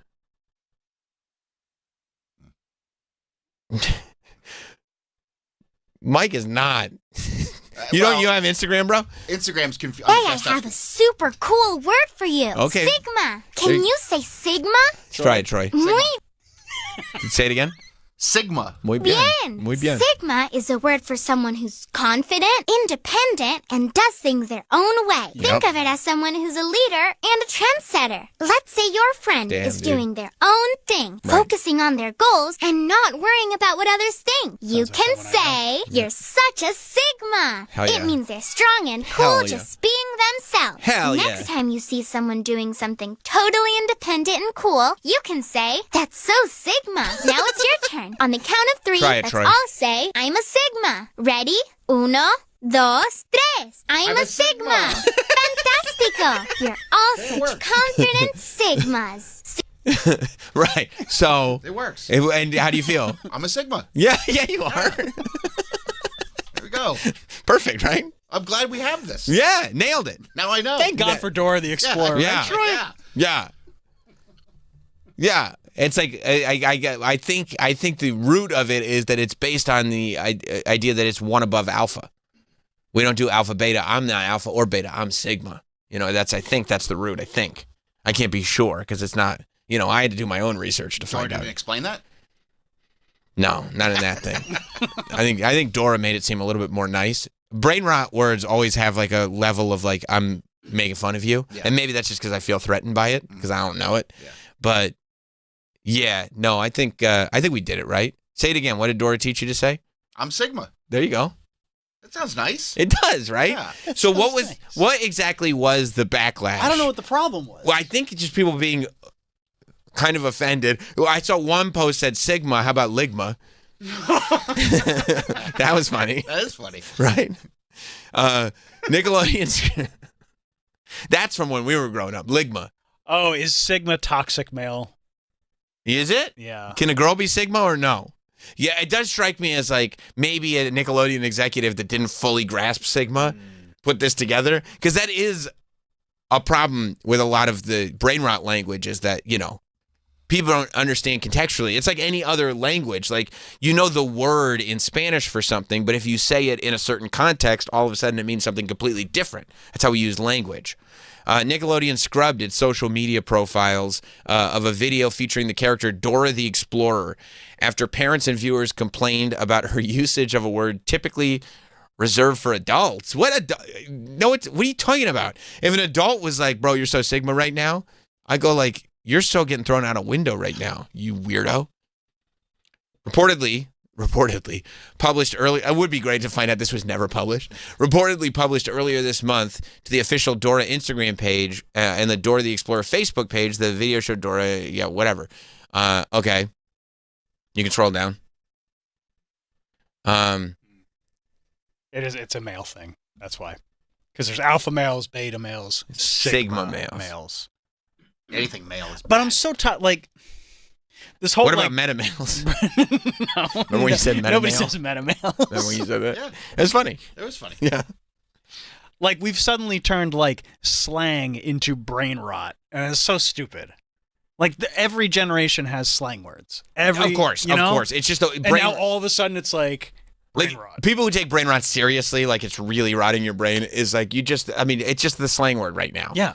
It's like you say, it's like fat. Fat with a PH. That is also a brain rot thing. Yeah. But it's like it's idiotic. All youth slang for all the groovy. That's idiotic. Dope. When something's good, you call it bad. Remember, Right. it was like, why are you calling it that? Why would you ever say that? Yeah. The parents would be like, what are you talking about, you idiot? All of it is, of course, 100% right. But now it's like, this is destroying your brain, so it's brain rot. No, it's just slang. It's slang. Yeah. You skibbity toilet. They don't even understand because they're so Ohio. They're sus. Super sus. Sigma sus. Yeah, so the problem critics alleged was that while the official definition of Sigma is defined by Dora as not negative. By the way, there's no official, it's a slang word. What are you talking about? The official definition of Sigma is in the Greek alphabet. What does Merriam-Webster's dictionary say? It's a Greek alphabet thing. What are you talking about? The word is linked with the manosphere. Yes. It is? Like I was saying, like it's typically for a quiet lone wolf male figure. Oh. Like dudes are Sigma. Like an incel?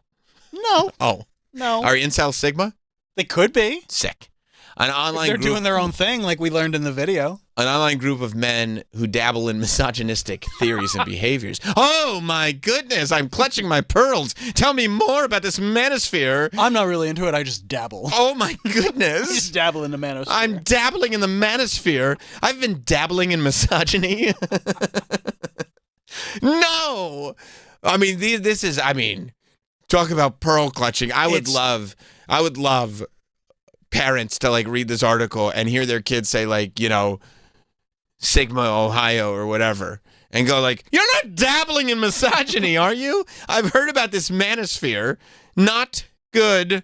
It's won't somebody please think of the children. Of course it is. But also people who don't have a firm grasp on things like Joe Rogan gets associated with the manosphere.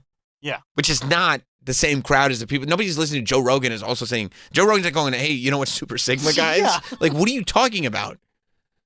Even though the video has been deleted from Nickelodeon's social media. And then Nickelodeon is like, I don't know. I don't understand.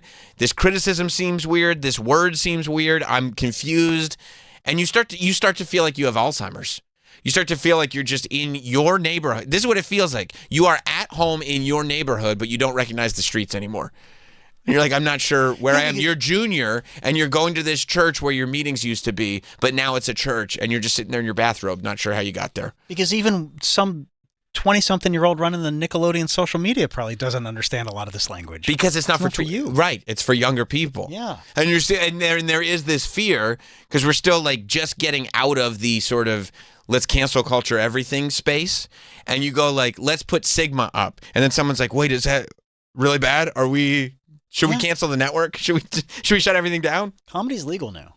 And they didn't hear about comedy being legalized by Doge.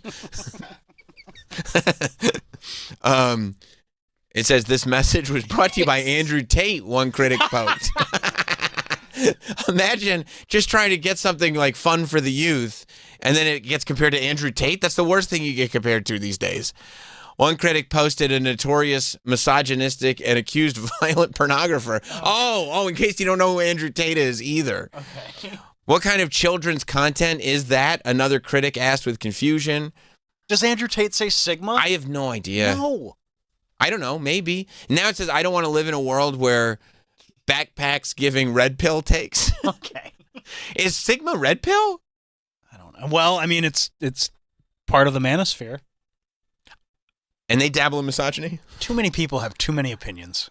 That's right. We're allowed to see. And we take all of them seriously. All of them. And they're all earth-shattering. They're all going to destroy everything. Every day you're looking for something to be mad at. Right. Why are you really mad at this? I've heard, I mean, kids say Sigma all the time. I'm like, are you all watching Andrew Tate? Because everybody watched that. Ask your son tonight. Yo, are you watching Andrew Tate, dude? Andrew Tate? Because I saw that show on Netflix about the kid who watched the Manosphere. Don't do that shit, okay? Because that British father didn't see that coming at all. Adolescence. Yeah. Yeah. Okay? That kid was running around saying Sigma, and look what happened. Yeah. Fuck that. Now look where you are. You're not going to catch me looking like some British father, not sure what happened. No, sir. Go to your room. Okay, you can take your iPad with you. One person said, we're teaching kids brain rot words. Nice. I mean, yes, kids are going to learn brain rot words. It's youth slang. It's slang. It's not the Queen's tongue. When I was growing up, it was the Queen's English that we all learned. Really. You didn't use any slang that your parents didn't understand when you were growing up. People just forget that they were kids. They do. They do. They're all Peter Pan and Hook. Right, but they just all forget. They forgot. And they go, well, no, but when I was a kid, it was different. No, it wasn't any different. It was exactly the same. Exact same thing. We're running through cycles. That's why this whole, I mean, bro. If the music was the same, the language was the same, it was just different. If you don't think this is a simulation, I don't know what to tell you. I mean, I don't know if I'm simulation thing. It's clearly a simulation. Well, how tell me? I don't know if I'm going that far. Well, because it's running on the same cycle the whole time. It's just one cycle the whole time. Yeah, but it's just humans. Humans are humans. No. Yeah, we're just constantly creating. It was just one little bit of code, and let's just run the same code over and over and over again. Because I've heard you mention that a couple times. It's a simulation. Like I feel like you're really into this right now. Mm-hmm. Well, I'm pretty sure that's what it is. I'm all ears. Fine. Tell me about it. I'm pretty sure that's what it is. It explains everything. Is that why kids are wearing baggy pants again? 100%. Because the fucking code is just cycling through again. Because I see everybody walking around, and I'm like, this looks like me 30 years ago. Right. Right. But isn't it like everything old becomes new again? And also, exactly, because the same little piece of code is just redoing itself. But you have to have a generation that has to have their own identity. So did you trade phones with Troy? Because Troy's like, I don't see a simulation thing going on. I'm like, bro, it is definitely a simulation. Check the algorithm. I'm not saying I'm against it. I know. I need you to kind of. I know. You're pushing it to go like, I just want to make sure there's no holes in this before I adopt it. Yeah. Yeah, okay. Because I might get on board. I'm ready to adopt this theory as my own, but I need to make sure that I'm not going to get caught in a pickle. And if you're saying this on the air, yeah, you've thought this through. I have thought it through. So you're even more confident. Well, I'm just all ears to hear your opinion on it. It's just, I mean, it's the fact that we're running through another cycle, and we're constantly running through these same cycles. How long is a cycle? You know, I'm good with numbers. Yeah. Well, I'm always good with a question. I don't know. 20 years? Yeah, probably 20, 25 years. I don't think that it has to. It's not exact because there's slight changes. Because unfortunately for us, time is a circle. Time is a construct anyway. So what difference does that make? You know what I mean? So you're saying a simulation. So this isn't what us here right now is not real. That's what you think? Probably not. Like, what is it? A hologram, or is it? No. Is it like? Are we like in somebody's dream? I mean, we're not designed to know. Christoph? Could be Christoph. No, that wasn't. I mean, that was kind of a simulation. No, It was absolutely a simulation. They all had places. I know, but I don't mean a literal simulation full of actors. So this isn't real? I don't think so. Does anybody know it's not real? I don't know. I do. Who knows it's real, though? Who knows what the real thing is? We'll see. We'll see. I'm so confused. I know. That's what we're designed to be. Just to stay in the state of confusion? Whoever knows that it's a simulation. Yeah. Maybe whoever's under that goddamn airport. I don't know. Lizard people? Could be lizard people. Is this passed down by generation? What? Like the rule book, the simulation. No, because they're not in the people who know it's a simulation are not really like in the simulation. They're watching the simulation. And how does it continue? Yeah, I'm confused. You got Fucking. You got a lot of explaining. No. I'm not talking. I know how babies are made. I mean, You know what I mean? Like, the simulation started right? at Where? some point. Where? Don't know. We're part of the simulation. How would we know? Adam and Eve? Who knows? Maybe Adam and You're Steve. the one that brought it up. Could be Adam and Steve. No, Adam and Steve. Very possibly. No, as part of the simulation, you don't know what's outside of the simulation. So there is an outside. 100%. Okay. So there's a reality outside of this. Yes. That's like The Matrix. Yeah. Okay. Yes. Truman Okay. Show. No, because Truman Show's actors. Truman Show was actors. Okay. I understand what he's saying. It's The Matrix. You should watch The Matrix. I Have you have ne- watched The Matrix. Okay. Yeah, but you probably didn't follow it. I was years ago. I haven't seen it in 25 years. You didn't follow it. Yeah. Of course you know. It's a little over his head. Yeah. Probably fell asleep halfway through. He's like, how are they stopping those bullets? Yeah. Probably. Yeah. Can you scroll up a little bit, Mike? We're talking about Dora. They say anything about the simulation in this article? I'm going to get Dora to talk about it. Today's word is simulation. This is the second time in weeks Nickelodeon has found itself mired in controversy. I don't know how mired they were if I really didn't hear about it. No. The first time was when the Children's Channel published a video in late April showing Dora teaching her audience the meaning of the word slay. What's wrong with learning slay? Who cares? I mean, we try to slay in here every morning. I thought we did. I thought we were slaying too. We might take out fries in the bag for slaying every morning. What's wrong? What's the big deal? I don't know what's wrong with slay. Let's keep scrolling. However, for reasons that remain unclear, Disney clearly never deleted the slay video. I know what. Here's one reason. There's nothing wrong really with say it. that? It says, however, for reasons that remain unclear, Nickelodeon clearly. Oh, okay, you said Disney. Oh, sorry. I was going to throw this whole article out the window. Okay. However, for reasons that remain unclear, Nickelodeon never deleted. I saw the D kids never deleted the Slay video, despite it also attracting backlash. Can we see the Slay video? Who cares about the slay? What are we doing? Yeah, let's look at the Slay video. You can probably just click on it in that article. Right? No, I know what he's doing. Instagram doesn't work in Gotcha. Chrome. Yeah, let's see Slay. Works on Edge. Nice. Yeah. Edge Lord. Grown-ups, today let's learn the word slay. Can Nice. you say slay? Slay. Muy bien. Slay Gracias. is what we say when someone is doing something really, really well. It's like saying, wow, you're amazing, or you're the best at this. Imagine your friend is dancing like this. Oh, wow. Okay. And Slay. you want to tell them they're doing great. You say, You you're did a slay. slaying. Oh. Or if someone has a super cool outfit, you can say, that outfit slays. Oh, wow. It means That's they the look use of it. fantastic. Oh. Okay, now you try it. On the count of 3, say, you slay. Ready? 1, 2, 3. You slay. Great job, amigos. Keep Thank you. slaying. Adios. Oh, that's such a good use of it. You know what I think is complaining? The children that are going like, you're causing the adults in my life to be super cringe. That's probably what it is. That's what it is. Yeah. It's not the manosphere. It's not that slay is bad. It's that it's increasing the instances of cringe. Yeah. You Which know? I do on purpose. Because it's funny. Because it's funny. Because it is. Yeah, it works. It works. I don't send my daughter Rizzler videos because she likes him. No, it's because it's super cringe. Yes.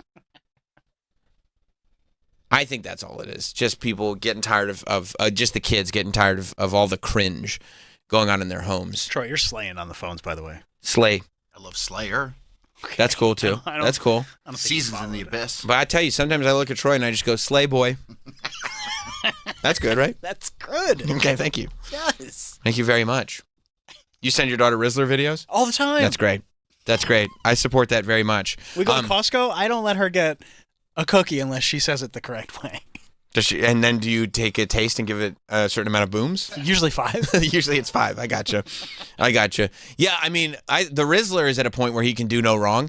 During all the hoopla of the NBA playoffs, the Rizzler showcases love for the Knicks, which was controversial because the Rizzler lives in New Jersey, but says he was born in New York.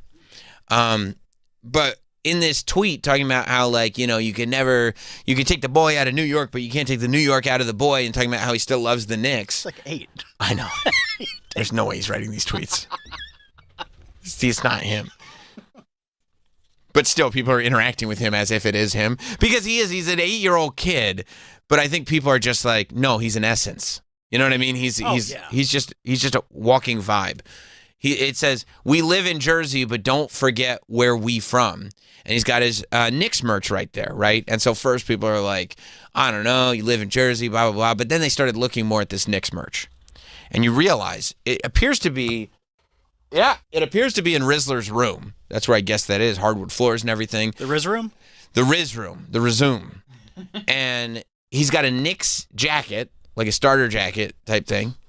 And then he's got a framed jersey. And upon closer inspection, it is a framed Rizzler Knicks jersey from the celebrity game that the Knicks were in. Oh, right. I remember the Costco boys and the Rizzler were there. Were there, and he got to get on the court and play in this celebrity game. What really stands out about that jersey is it's signed by the Rizzler. Oh. So people said, look at this young king. He signed his own jersey and then framed it and then put it up. And then you know what they told him after that? Slay. Like, I couldn't believe anybody else who got caught signing their own jersey, framing it, and putting it up in their own room would be like, look at this asshole. Like, we hate this guy. Like, what? You're so full of yourself. He signed it. But the Rizzler did it. And it's in his little kid handwriting and everything. And everybody is just like, oh my God. Like, I can't believe how great this kid is. He's the GOAT. He's the best. And I found myself oddly respecting it as well. No, he's the man. He is. Yeah. He is.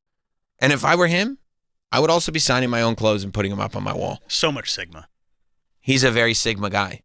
Sigma boy. You know that song? No. Sigma boy? No. Yeah. Kids love it. It's really annoying. All right. I'll play it for my daughter. Hey, honey. I found a new song at work today. You don't know Sigma boy? Me? Yeah. I already said no. You know that song, Troy? Listen to kids' music. You don't listen to Kids Bop? No. Oh. Oh, I didn't know. Yeah. It took me 10 years to find Baby Shark. You like that song? Kind of slaps. Yeah, it does. Yeah, it does. You're like, you know what? I get what all this is about. You know? Yeah. I'm surprised. You might want, you should hear it, though, because it goes, you could maybe, you start DJing again. You know, you end up in the clubs. All of a sudden. You're double platinum. You put, I don't even know if the song is actually called Sigma Boy, but it goes Sigma Boy. Yeah, this looks like it. Let's hit it. Sigma boy, Sigma boy, Sigma boy. Каждая девчонка They love singing this song. I don't know if it's Russian or what. Sigma boy, Sigma boy. But this is the song? This is the song. When you've heard it, it's in this language. This is it. Okay. Sigma boy. I don't ever hear I only hear the Sigma boy part. They could be calling for a revolution. I don't know. This could be real Russian propaganda or something. This could be like kill the Prime Minister of Malaysia. I don't know what it is. I just hope it doesn't get stuck in anybody's head. Let's listen to it. It's already in house tempo. Yeah. Right. Sigma boy. It's cool, right? Oh, yeah. Yeah. I don't know who Betsy is. I only know, okay, you can stop it there. I only know the Sigma boy part. These kids, they love it. I mean, it's getting played in elementary schools. Okay, it's a song by Russian bloggers. Nice. 11-year-old Betsy and 12-year-old Maria. They're awesome. They released it in October. Right. Went viral on TikTok, charted on Spotify, YouTube, Shazam, Apple Music. I'm trying to keep you guys up. I appreciate it. I appreciate this. Yeah, I never heard this in my life. I'm trying to keep you guys up. Somebody's got to get me. Jim McClure said he wants me to do other shows. I should be getting on TikTok radio. Yeah, you should. That's a no-brainer to me. Because I'll say, you guys play Sigma Boy in here? They're like, what are you talking about? What? You're not up on Sigma Boy? Oh, the song was written by Betsy's father, who is a composer. That's cool. In collaboration with a rock singer. That's probably why it's like so like, you know, the tempo is like and it's clearly made to be catchy. Mm-hmm. Yeah, they love Sigma Boy. Okay. Yeah. I'm not mad at it. No. Go ahead. Wikipedia says the song has been described by some as brain rot. That's weird. Due to its lyrics being seen as nonsensical because of the term Sigma. That's totally. What are you talking about nonsensical? It makes perfect sense. It's completely lost the plot. It's a Sigma Boy. If you were Troy, if you were a younger man, yeah, wouldn't you love it if somebody said, "Oh, there goes Sigma Boy Troy"? Of course. Yeah. If you said it to me today, I'd be stoked. Honestly, You should consider remaking this song for yourself and go Sigma Troy. You know, it's not a bad Sigma Troy, Sigma Troy. That'd be cool. It's not a bad idea. I think a lot of our listeners would be like, oh, I never knew Troy was so cool. According to Betsy, the song 11-year-old Betsy, right? The song's meaning is, quote, the idea that Masha and I are so cool and the Sigma boy is trying to win us over and we are trying to win him over too. I mean, why did anybody ask her what the idea of the song is? That's a big song. You want to interview the artist. What does it mean? You know what? What I love about this song is that it means such different things to such different people, and I wouldn't want to spoil that. She's also it's like Tarantino in The Briefcase. Yeah, I want the art. That's your song, and that's your song, and that's your song. That's right. I want the art to represent what it represents for the people who are taking it in. She also explained that, quote, the Sigma boy is a very self-confident boy who doesn't need anyone. At the same time, see Sigma Troy. All the girls fall in love with him. Of course, because he's so Sigma. He's Sigma. Yeah. Would you love Troy. if all the girls were falling in love with you and you were like, what's with all this attention? And they were just like, it's because you're so Sigma. Wouldn't you love that? Sigma Troy. Yeah, before I got fat. No. You're still Sigma. Can you be fat and Sigma? Yes. I think so. Because it's a mentality. Right. But I don't think you can be old and Sigma, though. No. The problem's not that you're fat, it's that you're a boomer. The times pass by. It is what, and that's okay. That's right, because you're in a different phase as well. You're getting to enjoy you get to enjoy a quiet day with your cat. It is Toots Day. It is. Right. And don't feel like you're missing anything. How is Toots doing? Good. Getting ready for Florida. How's he getting ready for Florida? Well, wait. Before you tell me, ladies and gentlemen, please welcome to a weekly tradition here on Sam Roberts Show. Welcome to a Tuesday, Toots Day. It's Toots Day. He's silly and he's furry. His name is Mr. Toots. He's always happy and purry. That rascal, Mr. Toots. I was taking out the garbage the other day in my home. Yeah. And I will never forget this, I don't think, that moment where I pick up my garbage bag, and I'm picking up the whole can, and as I'm picking it up, I go, that rascal, Mr. Toots. That's awesome. It was stuck in there. Love that. So last we heard on the last Toots Day, we were talking a lot about, of course, the Pet Gala